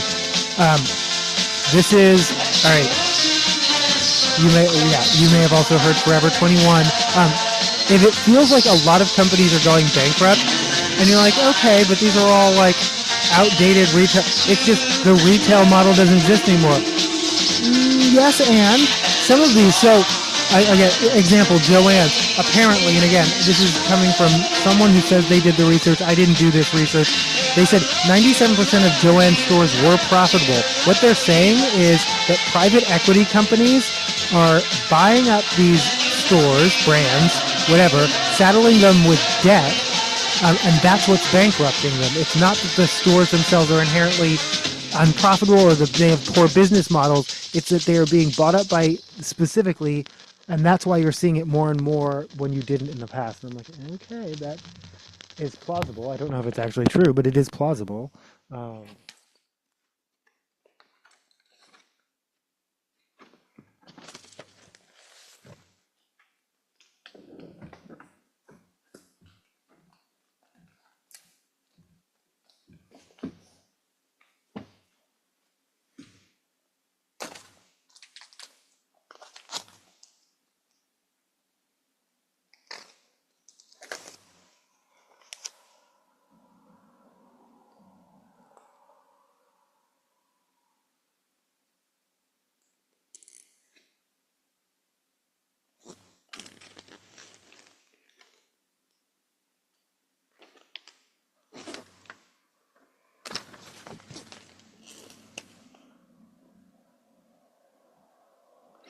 This is Dead Moon with Too Far Gone. Awful crack in the system.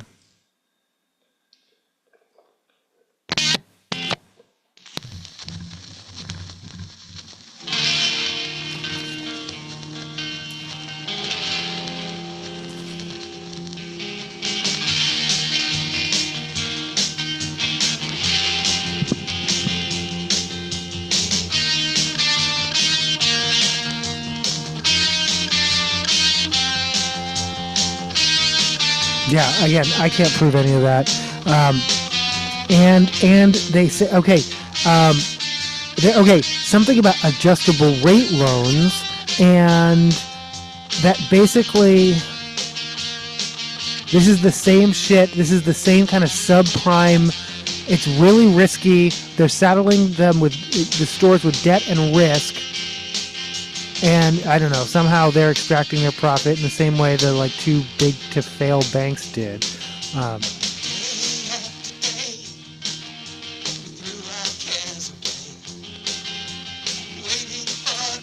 According to Associated Press, as AI nurses reshape hospital care, human nurses are pushing back.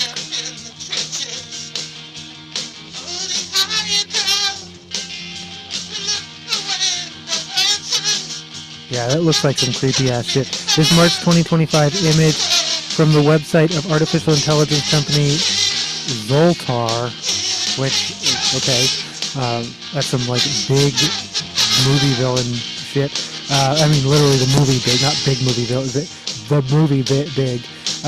Shows a demonstration of one of its avatars for conducting video calls with patients. That does look like some like, I would, yeah, if that was my healthcare, I would nope the fuck out of there.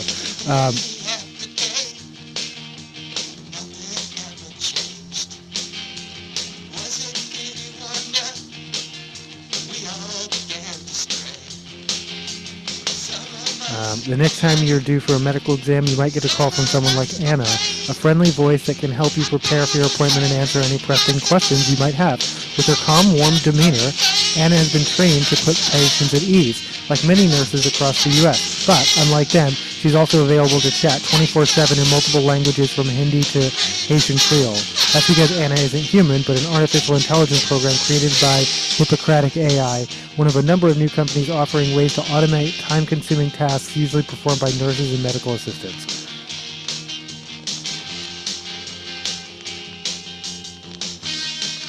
Are we? Wow, we're into health news? Or is that? Oh, no, okay, we got ahead of ourselves. Okay.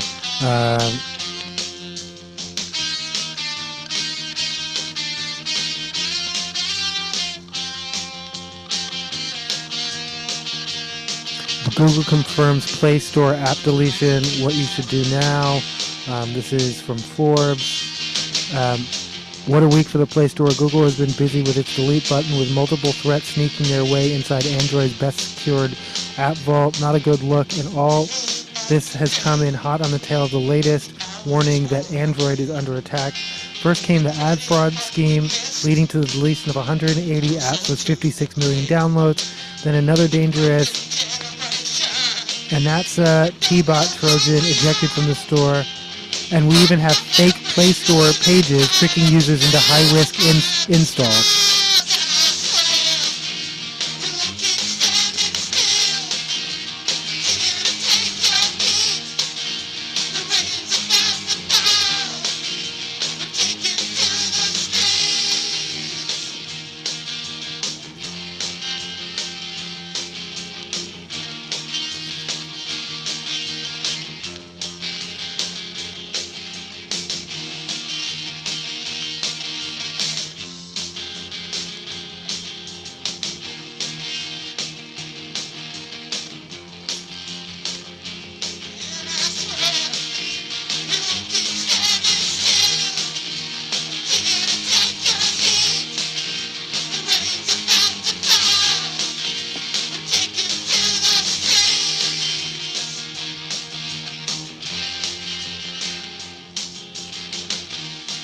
Now another threat has been outed, with Google confirming all the newly identified apps hiding a nasty new spyware have also been ousted from the Play Store. This latest warning came courtesy of Lookout, which attributed the new co-spy malware to North Korean group APT 37. I literally understood. Wait, Scarcroft. I understood some of those words, but not most of them.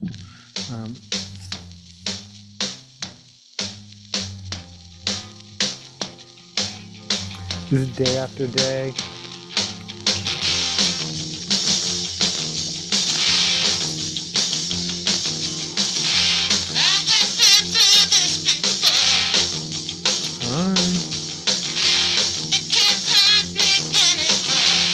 As promised, cats.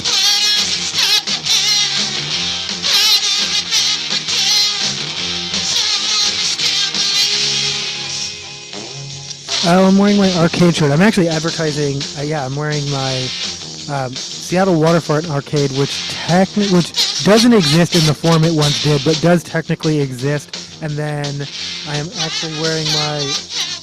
Wow, I'm wearing 2 water-themed arcade. That is actually pretty random. I'm wearing Waterland, which is Des Moines, Washington's arcade, where they do awesome karaoke. So the Waterfront Arcade, yeah, like I said, there's a small room with video games. The carousel is still there. You can still get popcorn and cotton candy. What you cannot do is gamble. They don't have any prizes for tickets, and they don't have any of the machines that have gambling. I was like, what is missing? It's the gambling. But if you really miss specifically the old school Waterfront Arcade, Quarters in Bremerton is run by the same people, and I think it's all the same machines. I think they just moved them out to Bremerton. Which I really want to go just because there was this. I don't think it was called the Kraken. I think the game was called like Ocean Quest or something like that. It was never ported to any video game system. I know that because I remember looking it up at the time. But one of the things you fought was a Kraken. That was like basically the round 1 boss.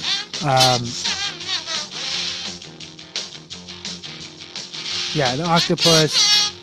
No, I really like this game. This is like one of my favorite video games of all time, and I can't even remember what it's called. So I would go there for that.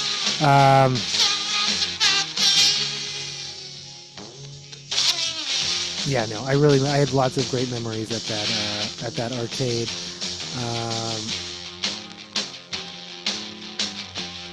Yeah, I like Waterland in Des Moines. Like I said, I like to do karaoke there.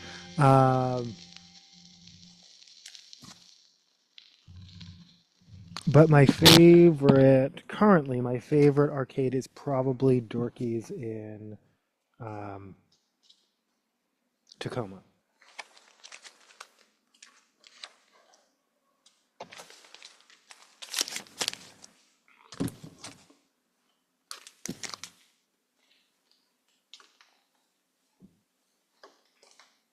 No, that's not right.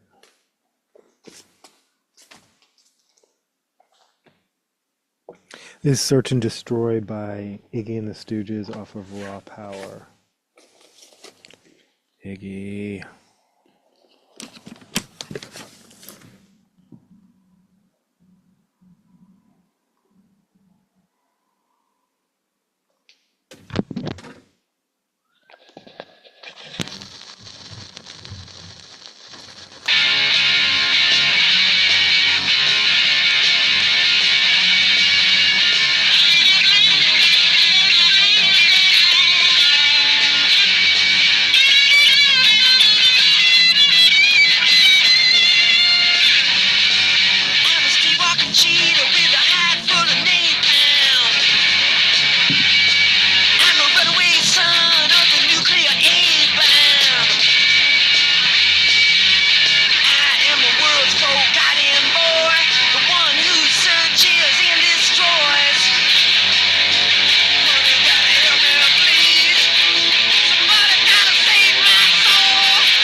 Anthem and Cigna ordered to health insurance companies. Anthem and Cigna ordered by Virginia State Corporation Commission to reimburse hundreds of Virginians who are overcharged.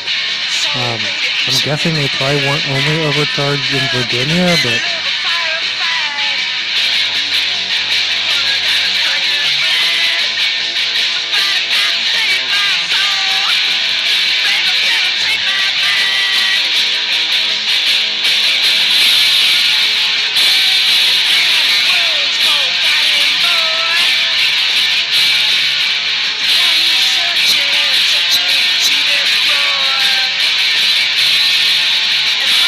According to Mashable, not mine, your Amazon Echo will start reporting to Amazon on March 28th.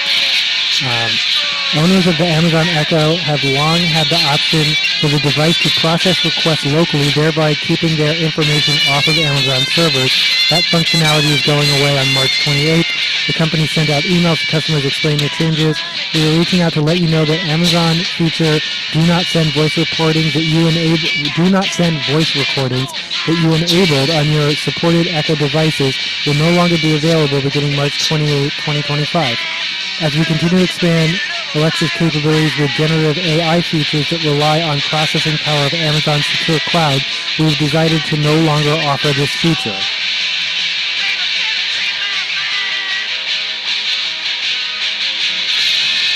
Per Ars Technica, the changes don't stop there. Users who have the Don't Save Recordings feature enabled will also lose access to Voice ID, a feature that allows Alexa to share user-specific things like calendar events, music preferences, and more. Thus, in order to keep that functionality, users will have to manually change that setting as well. In short, everything you say into your Amazon Echo devices after March 28th will be sent to Amazon Cloud.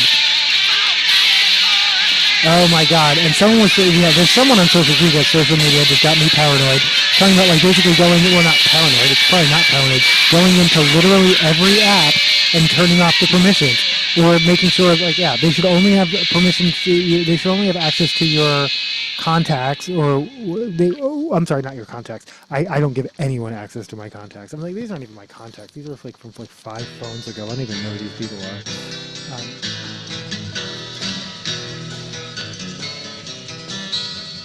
Is Gimme Danger. I'm going to play it out.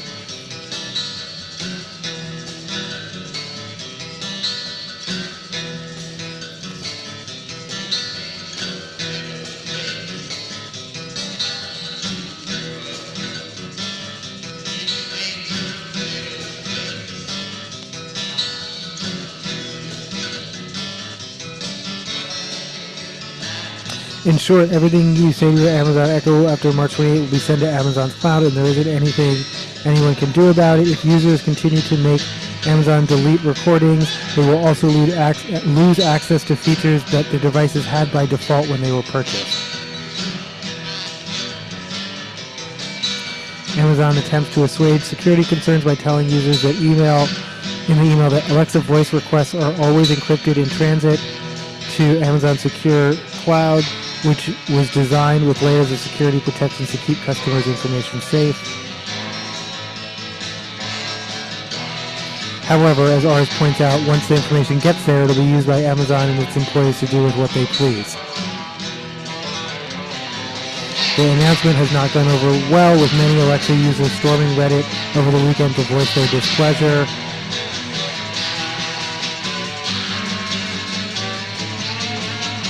This news comes a couple weeks after Amazon announced Alexa Plus, a subscription service that adds AI enhancements. The retail giant had delayed the release of Alexa Plus due to a severe setback, but it seems to be on pace to release the service this year. Amazon says Alexa Plus will offer more seamless and context-aware experience and also work with other Alexa-enabled devices like Ring, video doorbells, and other tech. Now I just feel like I'm reading an Amazon ad. Speaking of, according to PC Mag, Apple reportedly considering a port-free design for the iPhone 17. I don't know why I'm saying it like that. Where that vocal fry. But the iPhone 17 Air? No, the iPhone 17 Air.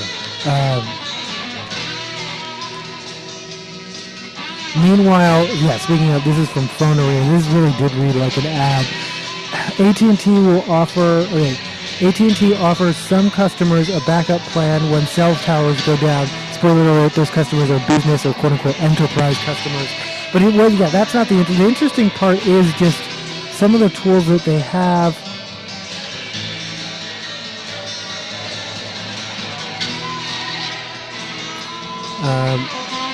Basically a portable cell phone tower. Ouch. Sorry. Tower with the help of a compact, rapid deployable unit. And then another type of unit that they have is something called a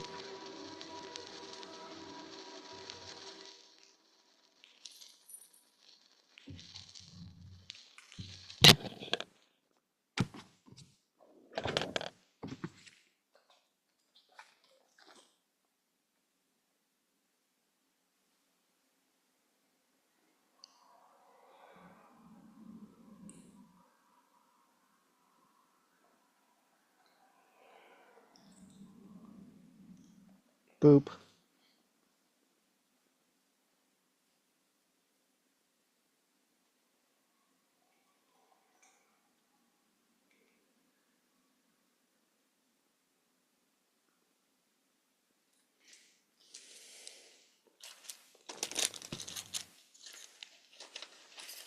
All right, this is, I don't know why. Yeah, this is no effects with Last Caress.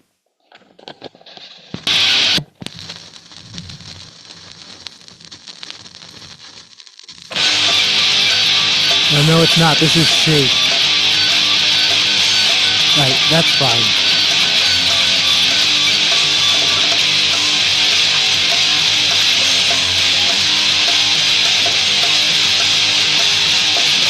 This is actually Snapcase covering C.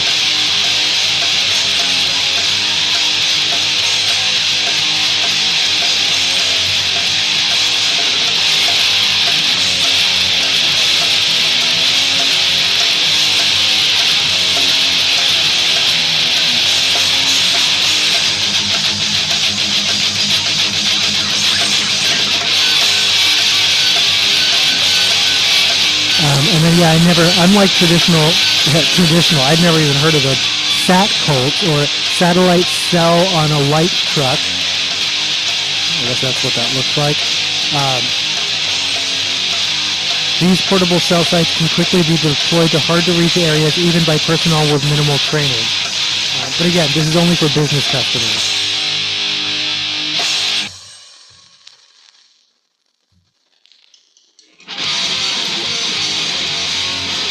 This is Pennywise with Astro Zombies. I'm going to play it out, and maybe we'll play the no effects.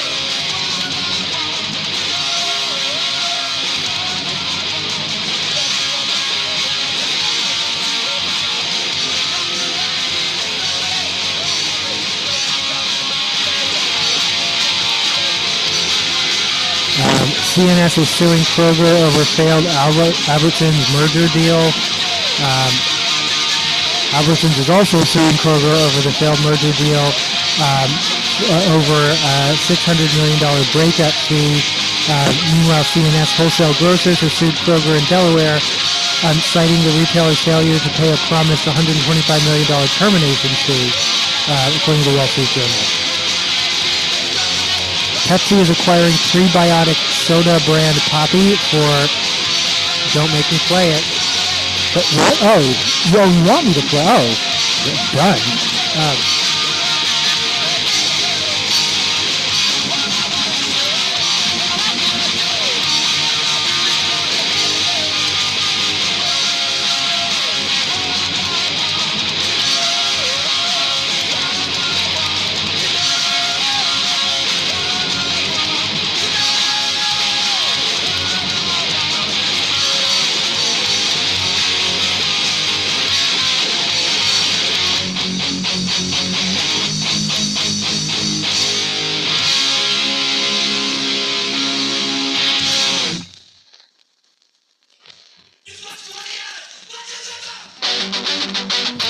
I'm not actually going to play 20 eyes, but...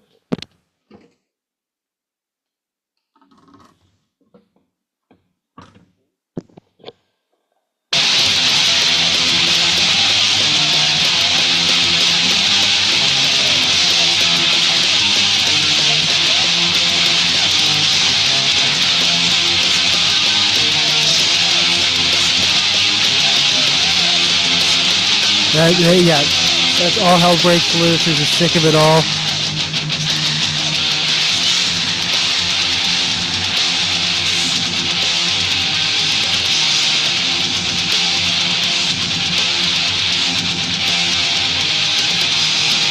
Followed by No Effects, Last Caress.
This is Eddie Vedder with Zeke. No, I did just play that, didn't I?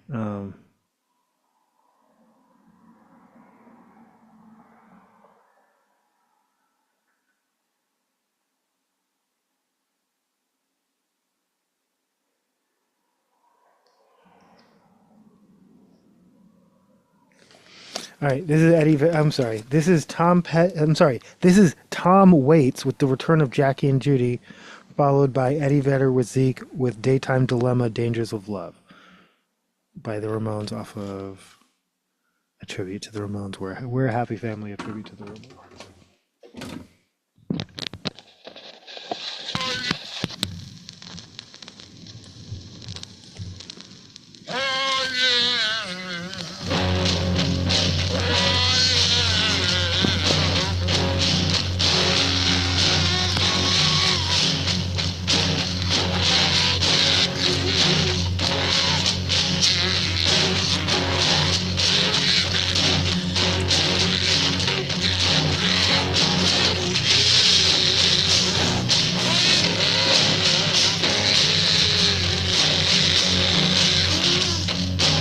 Oh,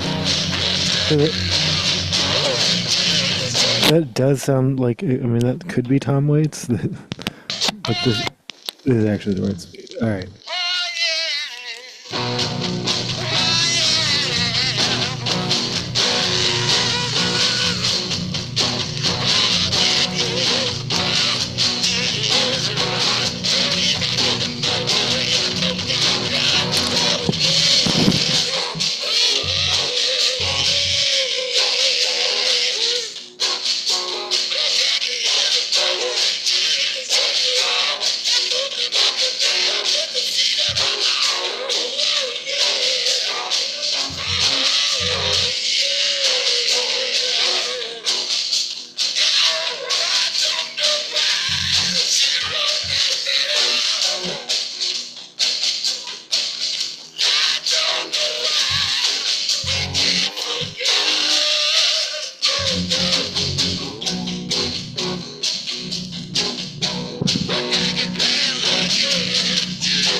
All right, so healthier for you sodas at a glance.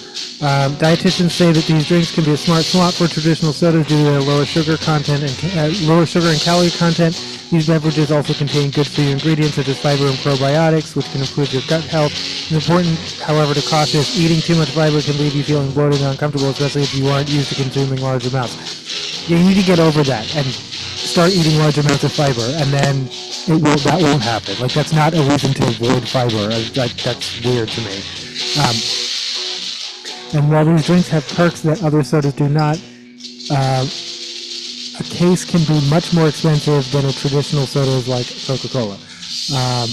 Overall, it's best to drink these modern sodas in moderation and not to replace water as your primary source of hydration.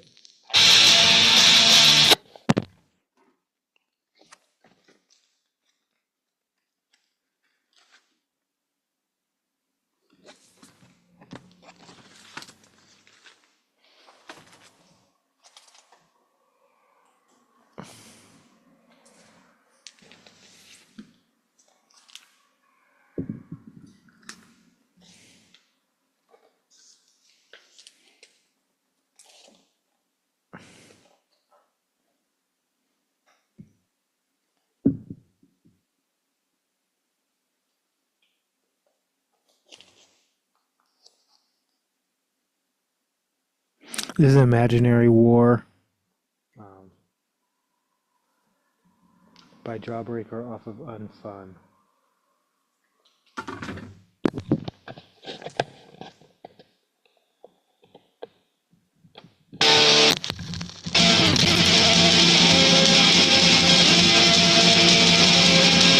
I told you, music and cats.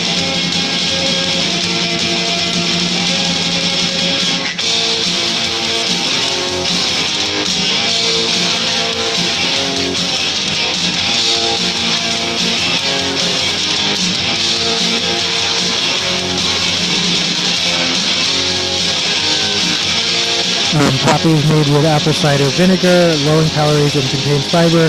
Culture Pop contains probiotics and is sweetened with fruit juice. Olipop features a proprietary blend of botanicals, plant fibers, and prebiotics to support gut health. Zevia, sweetened with Zevia, has flavors that mimic traditional sodas. And Simply Pop has 6 grams of fiber that comes from soluble corn fiber.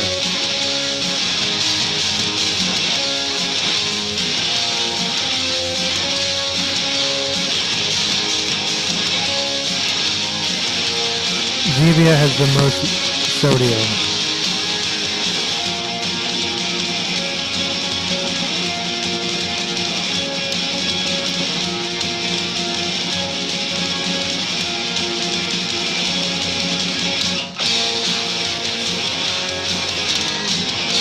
And you know I love my list, so what's really, while we're talking about Costco, people are trolling the Target social media accounts saying things like, I can get all this for less and a rotisserie chicken. Target had a listing that was about like a bedding set, and someone posted, why do these shoes have eye holes? Keep it up. Keep it up. And again, I'm less about boycotting than boycotting, supporting the things you do want to. So, this is according to Yahoo creators Teo Orandola. What is worth it at Costco? The rotisserie chicken, 2 Kirkland signature batteries, stock up and thank yourself later. 3 gasoline. If your Costco is a gas station, you're in luck. Their fuel prices are usually way lower than other stations. And if you're already making a Costco run, it's a no-brainer. Organic maple syrup. Real maple syrup can be pricey, but Costco's version is a steal. It's high quality, lasts forever, and costs way less than you'd pay at a regular grocery store.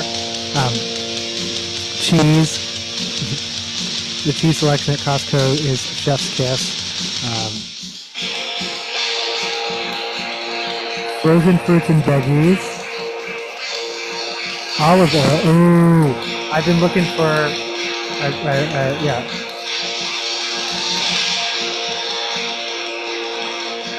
High quality extra virgin olive oil at a fraction of the price. Yes, please. Costco's Kirkland EVOO is often ranked as one of the best out there, even compared to the fancy brands. Medications and vitamins.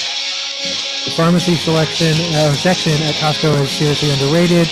Over-the-counter meds like ibuprofen and allergy pills are way cheaper in bulk. Their Kirkland vitamins are also a great deal. Wine and liquor. Costco's alcohol selection is no joke. Their Costco branded spirits and wines are shockingly good for the price, and some are even made by big name brands just with a different label. Peanut butter. If you go through peanut butter quickly, Costco's 2-pack of organic peanut butter is a solid deal. No weird ingredients, just good peanutty goodness. I am bookmarking this list.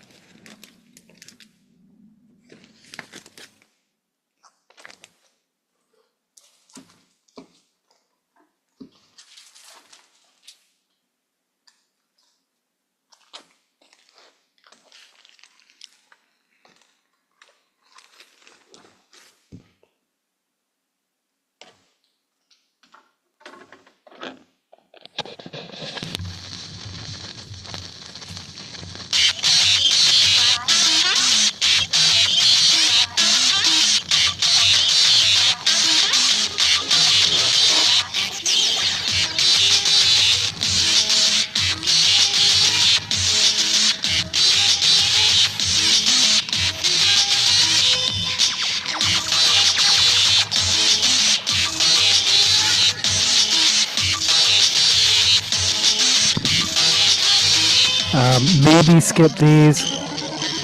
Fresh produce. Buying fresh produce in bulk sounds like a great idea until you realize you can't finish all those avocados before they turn to mush. Unless you have a big family or meal prep a lot, stick to smaller quantities elsewhere. Giant baked goods. Yes, Costco's muffins, cakes, and croissants are delicious, but unless you're feeding a crowd, these massive packs can go stale before you can finish them.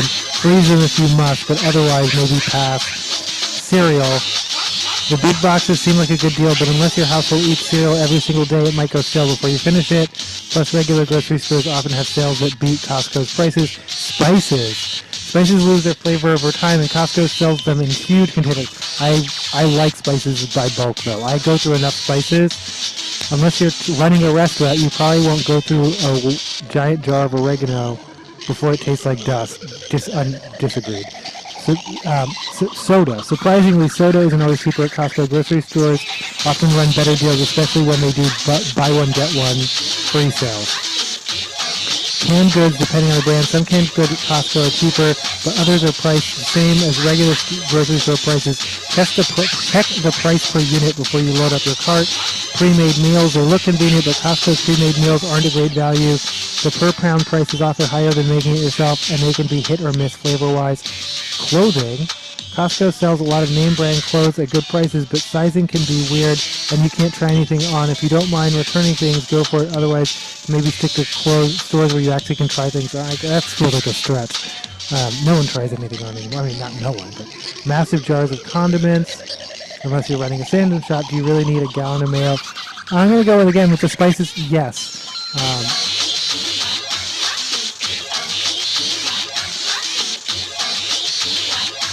But things like pesto and salad dressing can go bad before you use them up. Fair enough. Diapers. If you have a baby, you think Costco is the best place for diapers, but sometimes Amazon Subscribe and Save deals or Target sales can be cheaper. Always compare prices before committing to a massive box. Yeah, you know I'm not going to be buying no Target or Amazon diapers for my precious baby.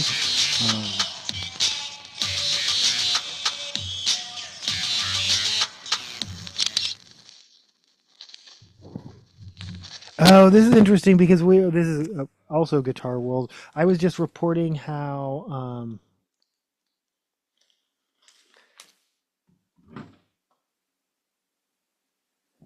from Guitar Center's perspective, they loaded their stores up with cheap crap and now they're focusing on quality. And then but from the customer perspective, I used to visit my local Guitar Center frequently. That all stopped when they started locking everything up. So it sounds like from a customer perspective, leaning into the more expensive items, i.e. the ones you have to lock up, may not be what people want.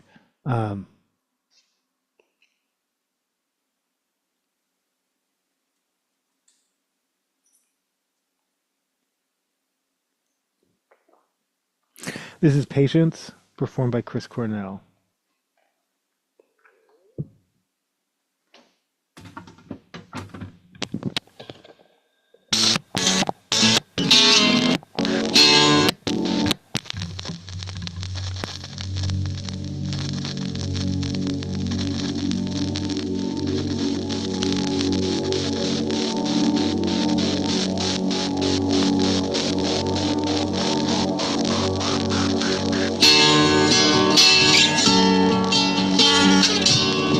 Whoa.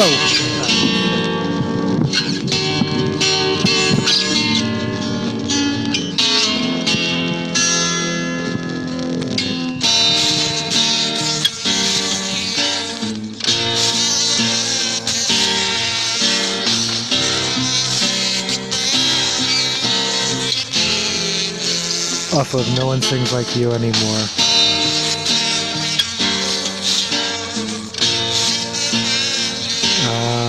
Laser Soundgarden and Laser Lincoln Park one night only at the Laser Dome this Thursday.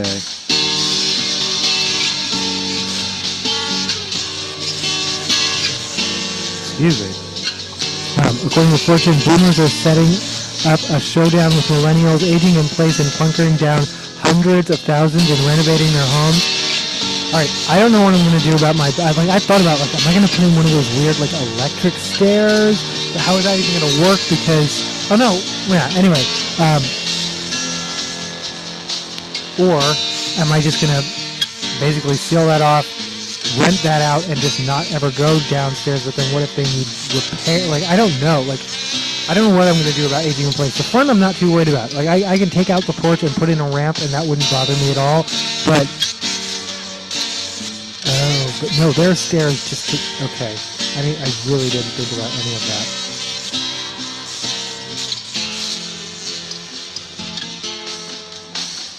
And in the Atlantic, an article just called Buy, Borrow, Die, which is basically how rich people, America's super rich have always found ways to avoid paying taxes, but in recent years they've discovered what might be the mother of all loopholes.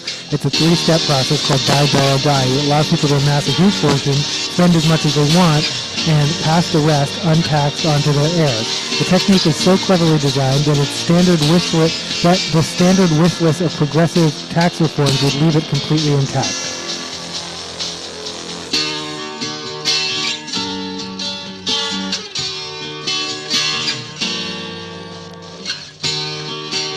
USA Today, Brooklyn man Seinfeld joke turns out to be a multi-million-dollar scam. A Brooklyn crypto influencer who convinced friends to invest in a bogus company referencing the show Seinfeld was sentenced to nearly 4 years in federal prison for a multi-billion-dollar Ponzi scheme, the Department of Justice officials announced on Friday. Thomas John Safraga, the one-time popular podcaster who used the alias TJ Stone, defrauded at least 17 people of over $2 million that he convinced them to invest in his business ventures, including Vandalay Contracting Corporation, a reference to a running gag on the hit show. Invested in Sfraga's Vandalay company proved to be just as phony as Vandalay Industries, a supposed latex manufacturing company on Seinfeld. On the show, George Costanza concocts the company to convince state bureaucrats he's looking for work so he can receive unemployment checks. So, he basically he warned you it was a scam. If you watch Seinfeld and you caught the reference, you might have been tipped off that was a scam. But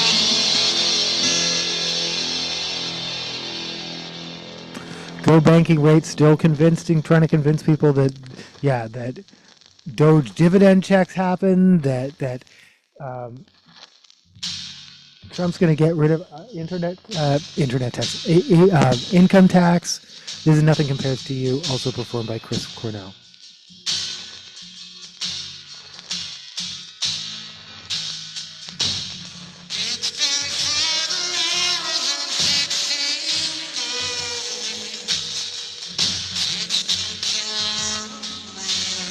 U.S. Sun is also a little bit. Americans can get checks worth up to $10,000 from data breach. It depends on where you live, but there are 2 chances to score. And again, you're probably going to have to prove damages. Oakland.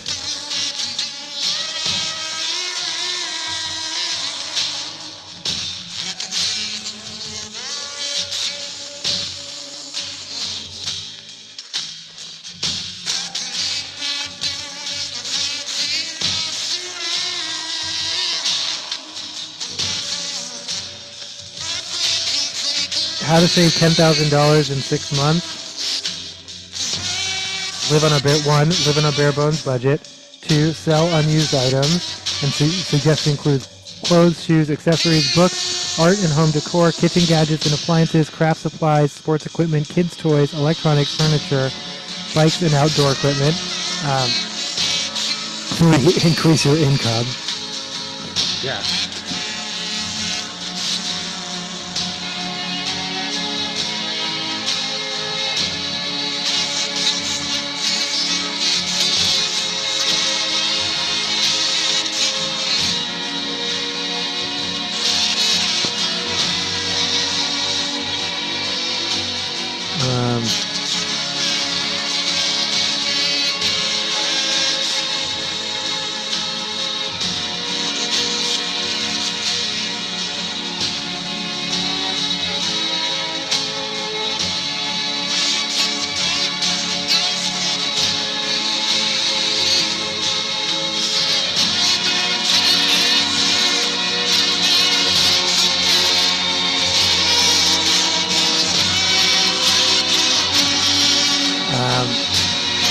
But no, wait, they actually have suggested for input: drive for a rideshare company, house or pet sit, offer consulting services, sell homemade products on Etsy, become a virtual assistant. Try a savings challenge. That's number 4. Number 5, maximize your interest earnings with high yield savings accounts. I still need to do that.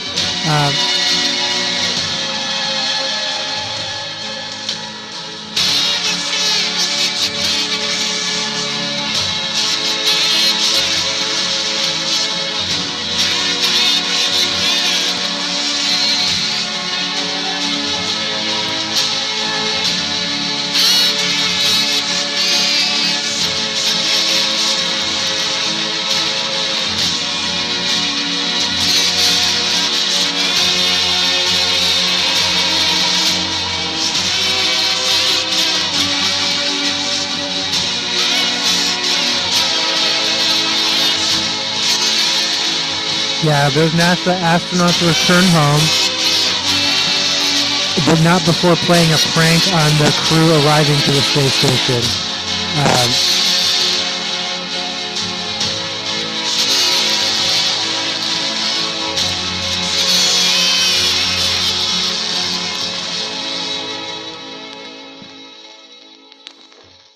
Russian cosmonaut Ivan Wagner wore an alien mask when welcoming 4 newcomers after their SpaceX Crew Dragon capsule docked at the station at 12:04 a.m., about 29 hours after launching at 7:03 p.m. on Friday from NASA's Kennedy Space Center in Florida.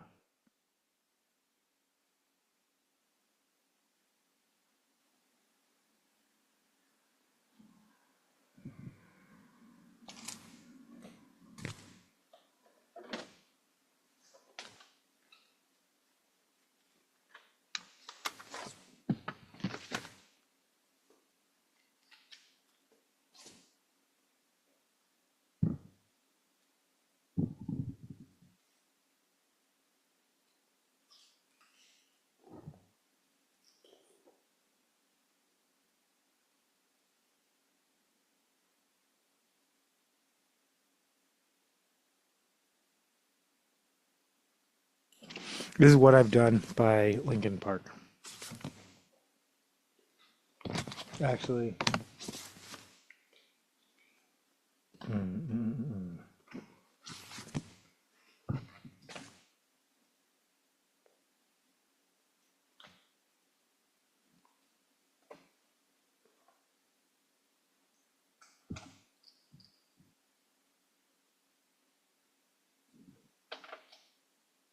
Is Crawling by Linkin Park.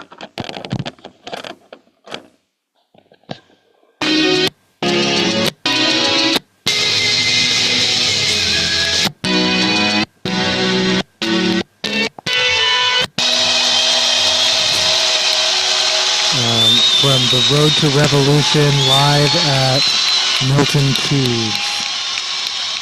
Wait, live at Milton Keynes? Okay, whatever. No, that is a Y. Live at Milton Keynes? Okay, whatever.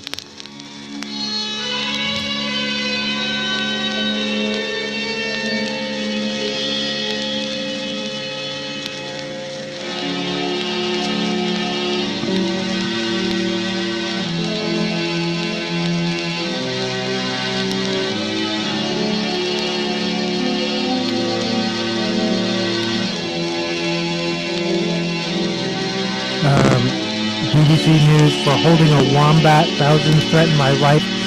I was as outraged as everyone else. But yeah, she says she was trying to rescue the baby wombat from the road, but really don't pick up wildlife. Just leave them the fuck alone.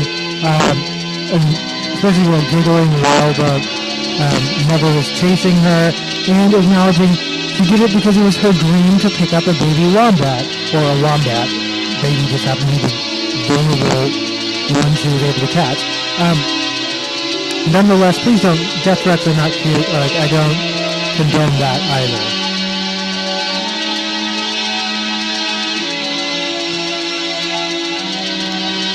Meanwhile, the New York Post reports the world's most expensive dog is the first breed of its kind, and it came with a $5.7 million price tag.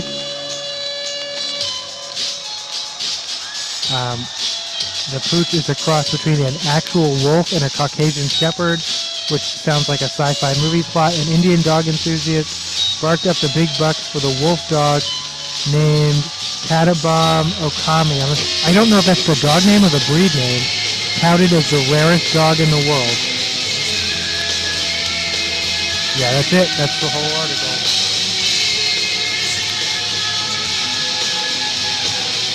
Popular Mechanics reporting that humans may be able to grow new teeth in just 5 years. That is great news for those of us who looked like Aaron Carter before he died.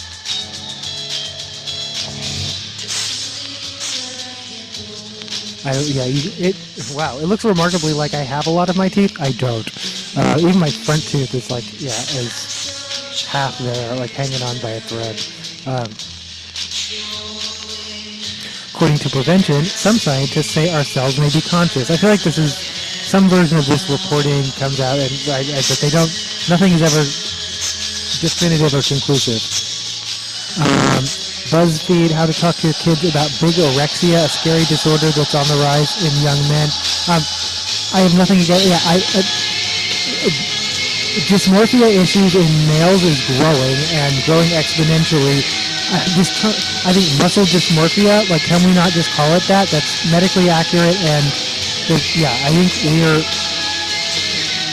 well, some of us are astute enough that we can live with that. Bigorexia just sounds, I don't know, it doesn't sound like it's taking it seriously, but I think this is something that should be taken seriously. And yeah, for real, adolescent boys are like under increasing pressure to look and be things that they're struggling with. According to USA Today, people are paying $1,000 to go under general anesthesia for tattoos. You know that general anesthesia is more dangerous than surgery, right? It's the anesthesia that's dangerous, not the surgery. That's why there's a whole separate doctor. Like,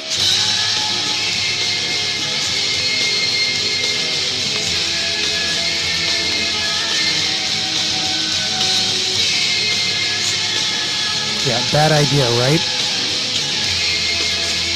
According to Futurism, human intelligence is sharply declining. No, it's not just you. People really are just less smart than they used to be. As Financial Times reports, assessments show that people across age groups are having trouble concentrating and losing reasoning, problem solving, and information processing skills. All facets of a hard-to-pin-down metric that intelligence is supposed to measure.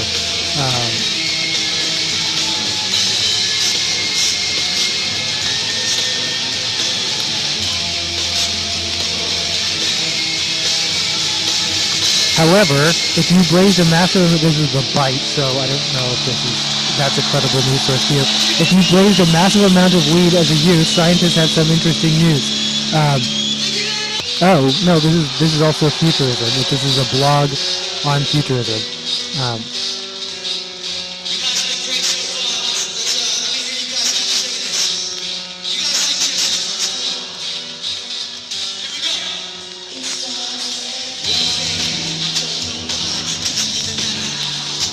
Is in the end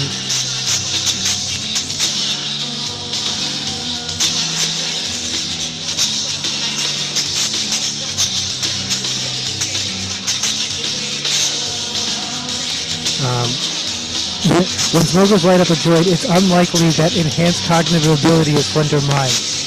Why not?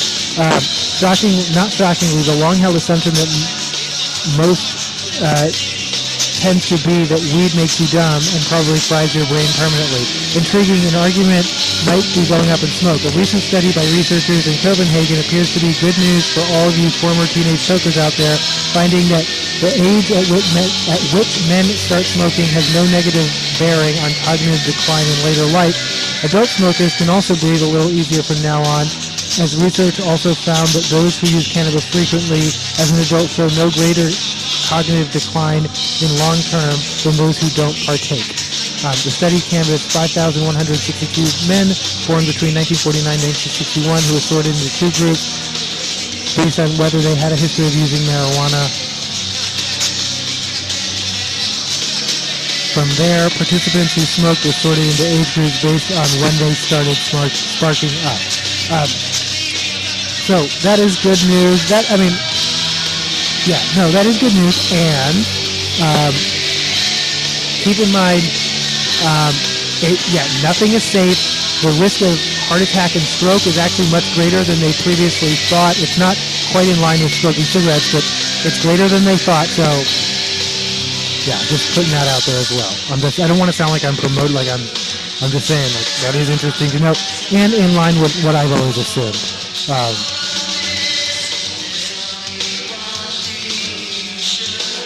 But again, based on my own anecdotal experience, wow, I made it to local news. All right. Oh, okay. And the rest of these are just listicles. No, some of these are just random. All right. I missed this. Andrew Tim, sorry. Gwyneth Paltrow told intimacy coordinator to step back a little bit during sex scenes with Timothée Chalamet. Meanwhile, Chalamet was seen mouthing. No, I don't know. I'm sorry. I shouldn't say that.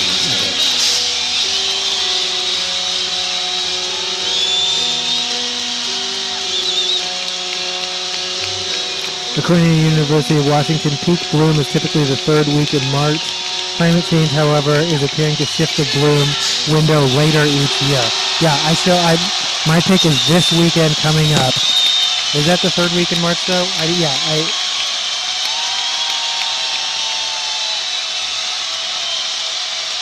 And I'm going to skip pushing me away.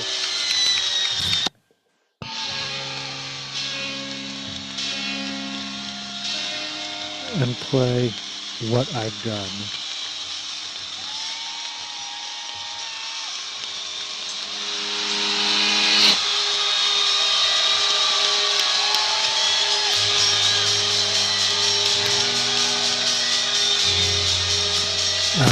This is according to Secret Seattle. The whole rainforest will reopen after Washington governor intervenes and locals contribute.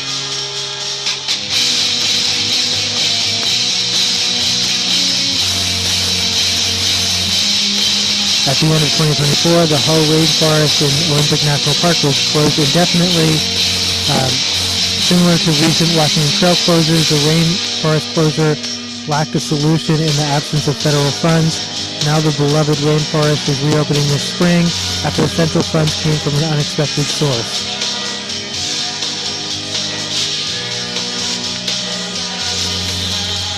The rainforest closed down in December 2024 after heavy rainfall caused the only access road to be washed out, lacking the funds required to repair the road. Jefferson County made an appeal for emergency funding from the Federal Highway Administration, but didn't receive a response.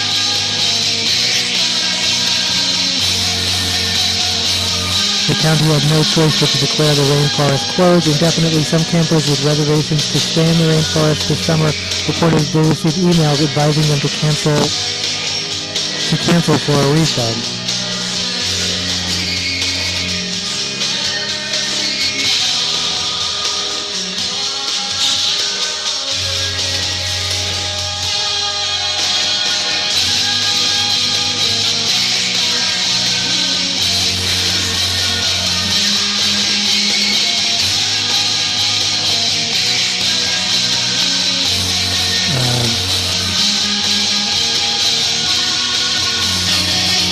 After declaring the rainforest a crown jewel and noting its economic importance as a driver of tourism, Governor Ferguson said we cannot allow access to remain closed during peak visitor season, costing Washington business tourist dollars that rural communities rely on.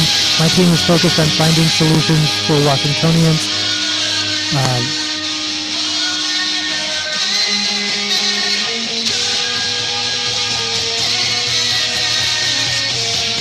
On Thursday, March 13th, Governor Ferguson announced that the state would provide the majority of the funding needed to repair the access road, enabling the rainforest to reopen. The $623,000 in funds essentially coming from unclaimed lottery prize money in Washington State. But nothing for early learning, right, Bob? All for the cops and tourists. Whatever. I'm sorry. I have nothing against the rainforest opening. I think that's great, but priorities.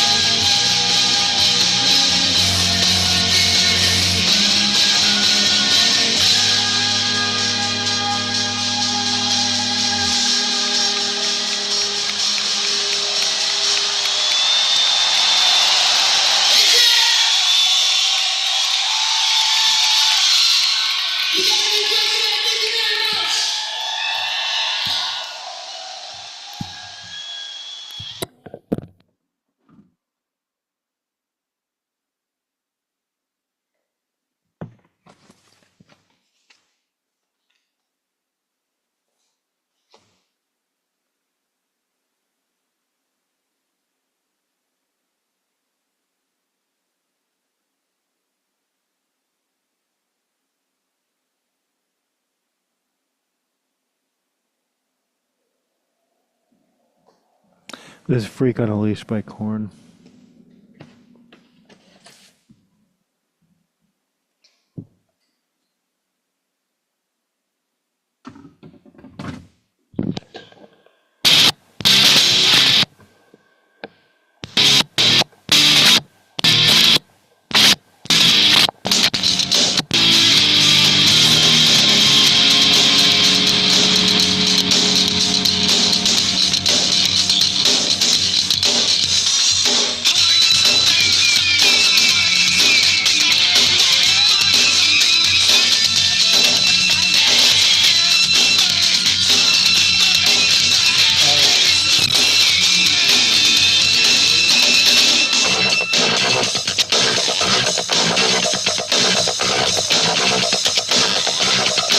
Actually, this is...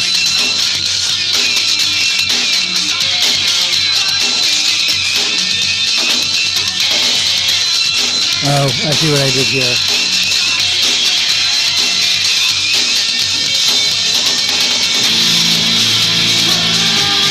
We got the life, I think.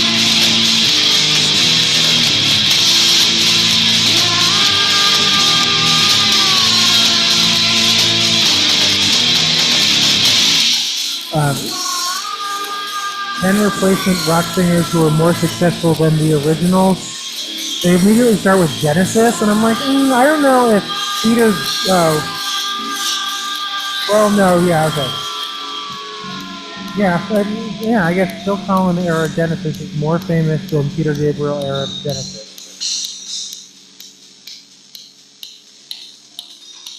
Pink Floyd.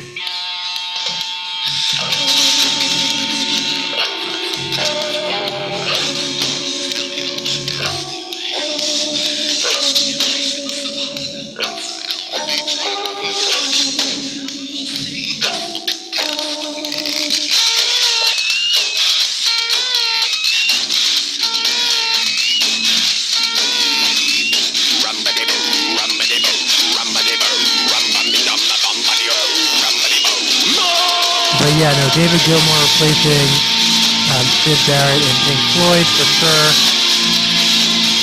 Iron Maiden finds their stability.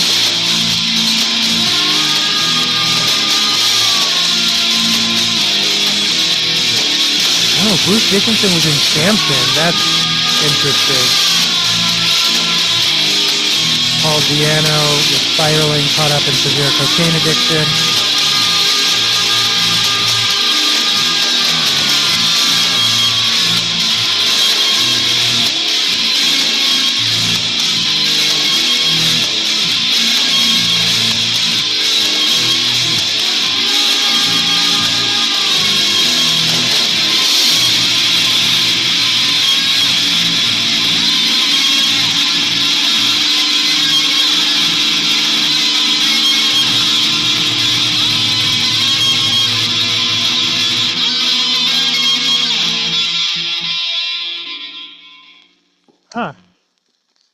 Grace Slick brought Somebody to Love and White Rabbit both from her previous band.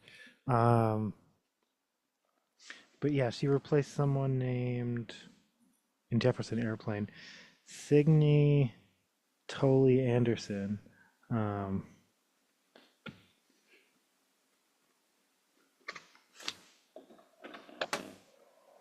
okay. I will play Freak on a Leash.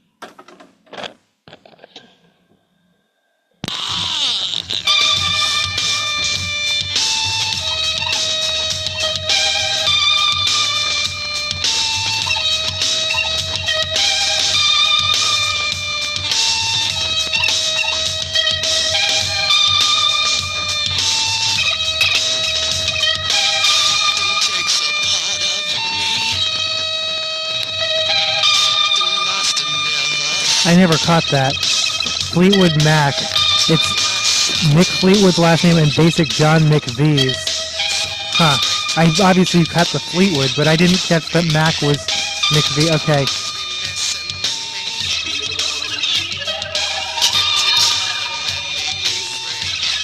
McVie's wife Christine joined the fold.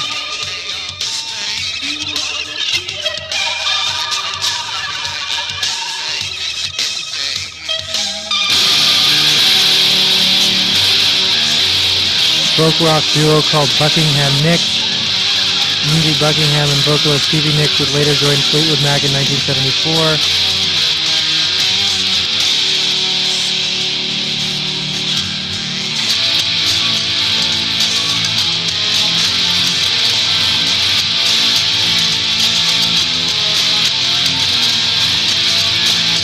Oh, Black Flag.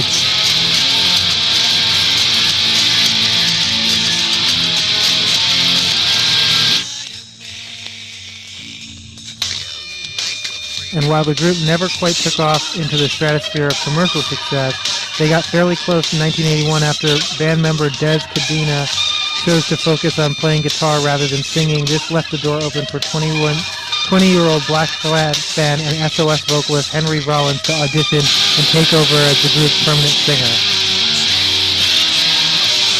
Rollins was only with the band for 5 years, but in that time Black Flag took on a darker, more cohesively moody and poetic tone than it had with any other vocalist. The band's 1981 record, Damage, was poised to bounce Black Flag high on a bubble of punk rock popularity at the time, but legal matters and mismanagement kept the band at cult status.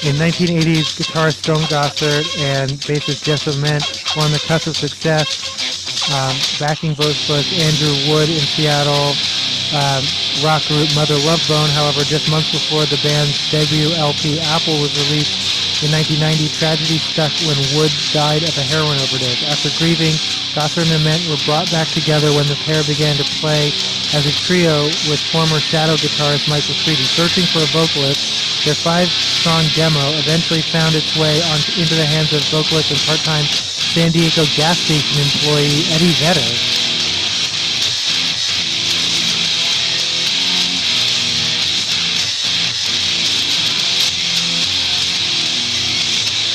Gin Blossoms up from Tempe, Arizona. I don't know if I knew that. I ran it. We was talking about. I guess I talk about the Gin Blossoms quite a bit. Since I only know and like one song, Hey Jealous. And then there's one other song I'm like, oh yeah, that's Gin Blossoms, but I always forget it's Gin Blossoms.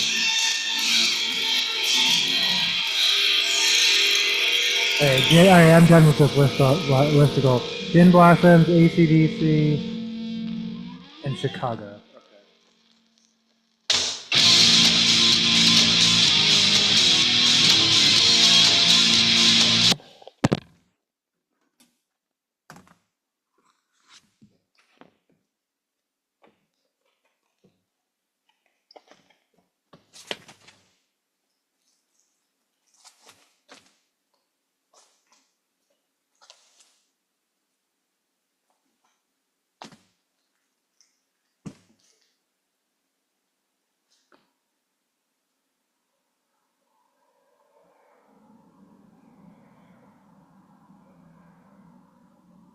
This is Breakout by Stiff Little Fingers off of Inflammable Material.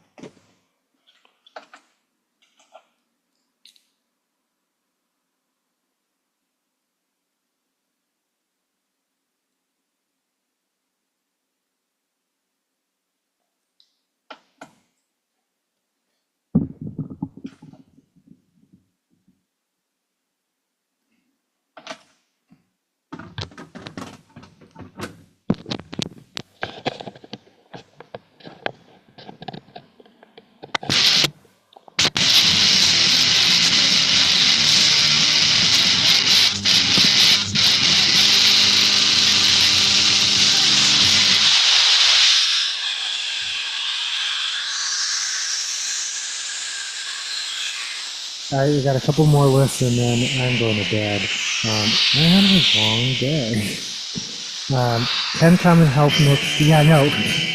Leaving the house is exhausting. 10 Common Health Myths debunked. Myth number 1, vaccines cause autism. Thank you. This is Yahoo Life. Myth number 2, all vitamin supplements are helpful and harmless. Myth number 3, a glass of red wine is good for you. Myth number 4, moderate drinking is healthy. Myth number 5, only women get breast cancer. Myth number 6, you only need sunscreen when it's sunny. Myth number 7, having obesity means you're unhealthy. Myth number 8, your hand sanitizer will protect you from all germs.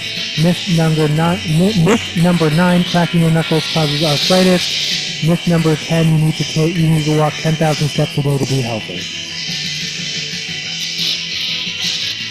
Yeah, I guess I knew all of those.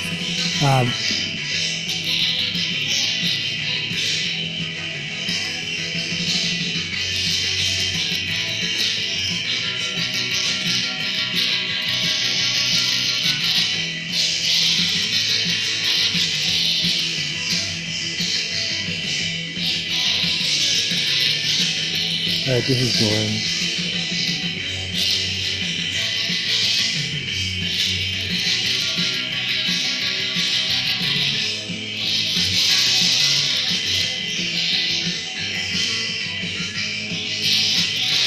Alright, 7 hotel red flags that can make you run in the other direction of the Washington Post.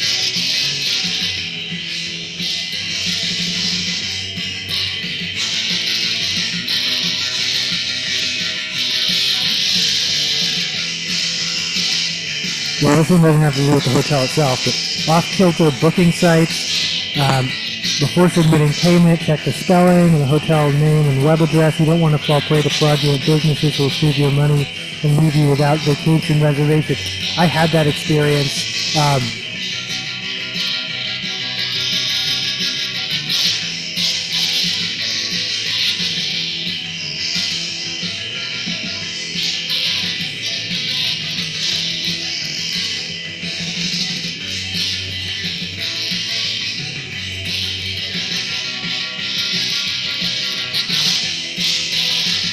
Yeah, I'm trying to remember exactly what happened. Somehow, when I went to Arizona, I booked a hotel in the wrong, like it was in California, and I was like, but I'm not there. And yeah, no, I did eventually get it reversed or refunded, but I had to fight with them. And it was because their website messed, I remember when I was like, it kept switching, and I didn't understand why, and now I'm like, well, I won't, whatever website it was, I don't use it anymore. Like, it made it really hard and confusing to see, yeah, what state you were actually, not even what state, but what actual hotel you were confirming. And then it turns out I wasn't even in the right state, which is wild.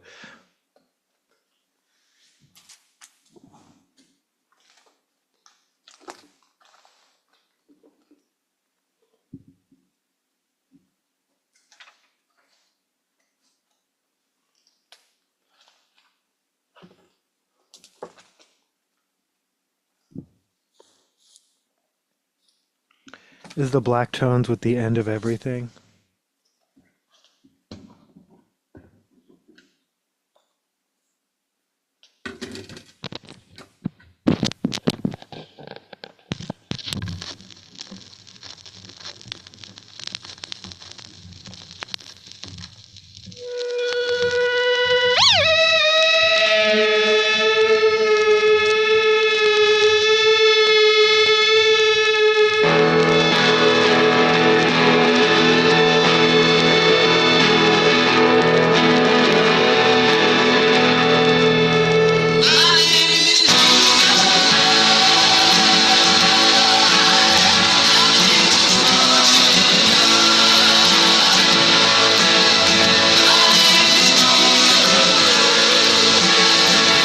too many bad or effusive reviews.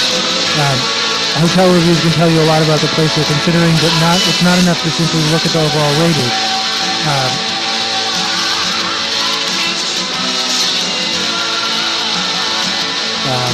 Michael Millian, a lodging professor at Florida's International University, Chaplin School of Hospitality and Tourism Management, said alarm bells go off if he doesn't see recent reviews, if he only sees extremely positive reviews, or if the hotel doesn't reply.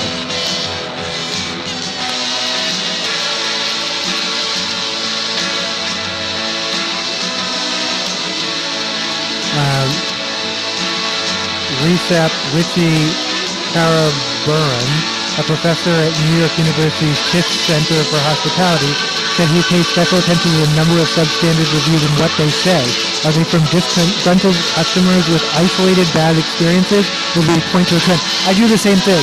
Like, oftentimes you see, like, you can tell whatever they're complaining about is like hyper specific to them, or, oh wow, I see a number of reviews and they're all focusing on one aspect of this business or product. Maybe those are red flags. Another thing to look for. So again, this isn't even actually, yes, these aren't red flags with the hotels. These are red flags with like their websites and how they're being marketed. Unbelievable pictures. If hotel is displaying stock photos, unprofessionally shot pictures, or random images of breakfast trays, beware. Hotels should display photos that show what their property actually looks like. I do want to see some exterior pictures, some pool pictures, some interior pictures. Too good to be true prices. Found an unbelievable deal. Take a few beats to make sure it's legitimate.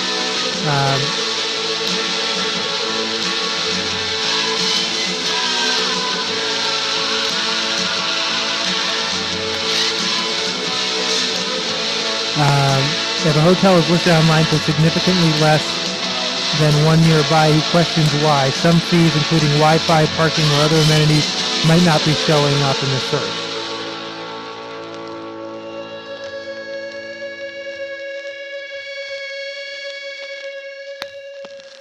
What's the catch? What's the hidden risk? How crazy is your resort fee? How bad is your service? How outdated is your property? I don't give a shit how outdated your property is or how bad your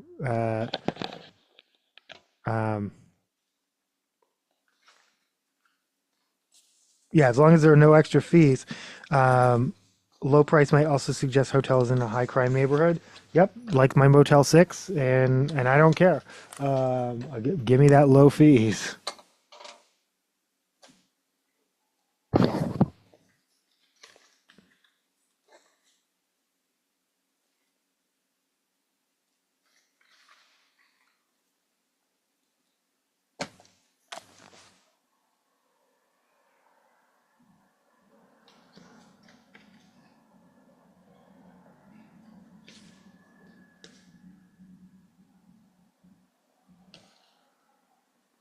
This is Trash Sound Conglomerate with Miracle of Science.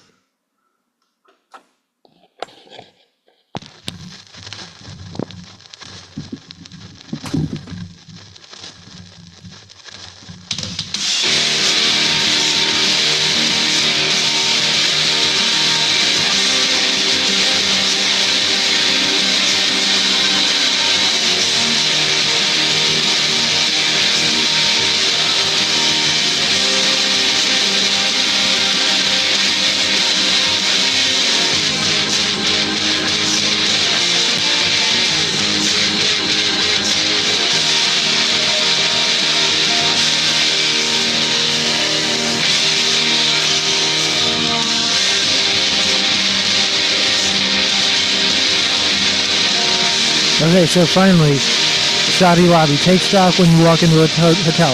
If the lobby's messy, smells too much like air freshener, or has obvious maintenance issues, that could be a red flag. If the lobby is a mess, what do the rooms look like?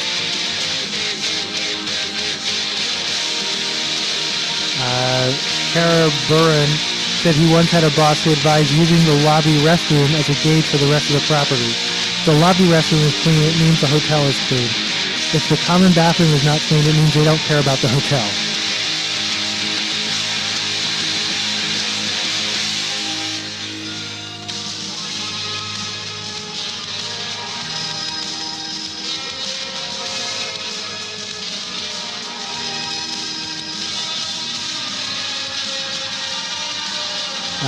Bad interactions, takes a lot of time navigating complicated phone trees to reach a human. If they don't seem to have basic phone etiquette, or they're not polite or enthusiastic about answering your questions, that's not a good sign. After arriving at the hotel, if it takes an unreasonable amount of time for someone to address the problem, that could be a sign that you've picked the wrong place. If, for example, the AC in the guest room isn't working and it's hot, and there isn't someone attempting to repair it quickly, that's because it can't be repaired quickly, so just go. Dirty rooms.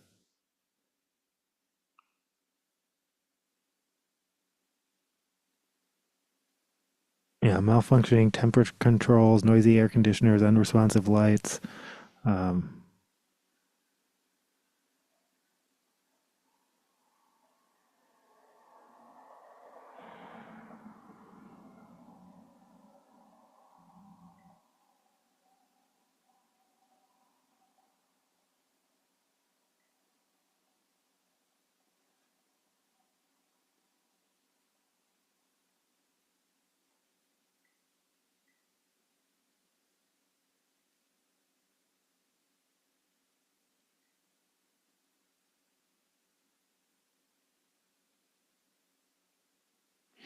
And then, okay, I'm gonna play History Class, also by Trash Town Conglomerate. I think we're closing out with this. Yahoo Life. Anyone can fall for a scam. Yes, even you. Here are the psychological tactics scammers use to steal your money. Scammers catch you when you're vulnerable. I've learned that the hard way. We believe what people tell us. Scammers use authority and clout to sway us. Scammers prey on our desire to be likable. Scammers create a sense of urgency.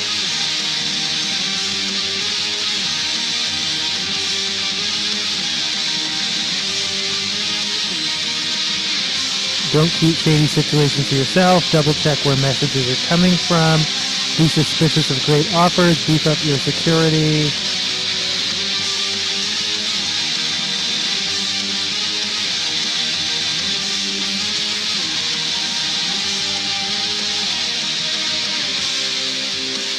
March 29th solar eclipse. The last one for like 20 years. Let's see, where in America, North America?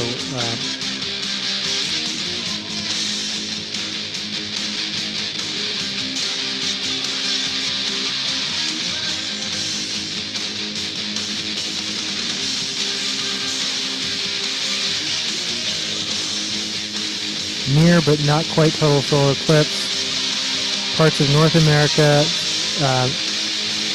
The event will be visible at sunrise and shortly after for parts of North America, and then Greenland, Iceland, Europe, Northwest Africa, where it will be a smaller eclipse as the sun climbs higher in the sky throughout the morning.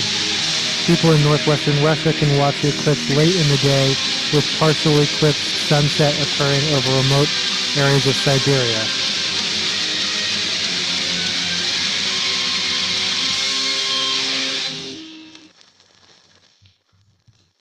Note, because the eclipse is partial, you must wear certified even for full eclipses, certified solar eclipse glasses at all times, or else use a telescope or a pair of binoculars with a solar filter. Failure to do so could result in serious eye damage.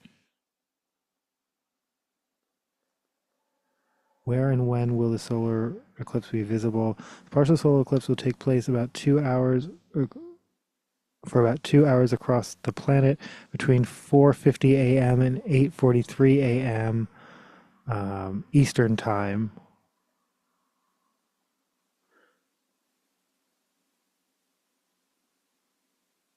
Okay, well, yeah. Best places to view the eclipse will be northern Quebec, where a maximum of 93.1% of the sun will be obscured by the moon.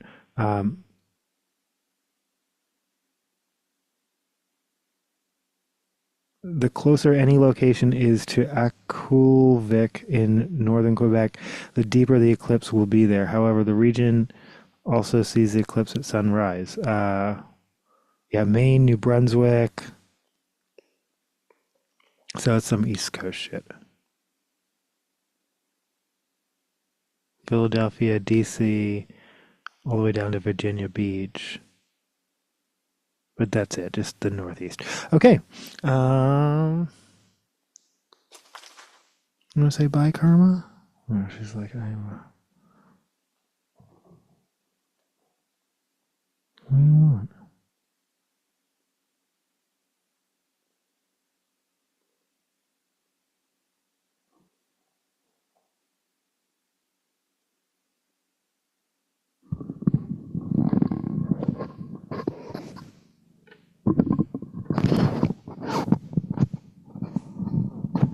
As soon as I put the mic on, you stop praying. Is that...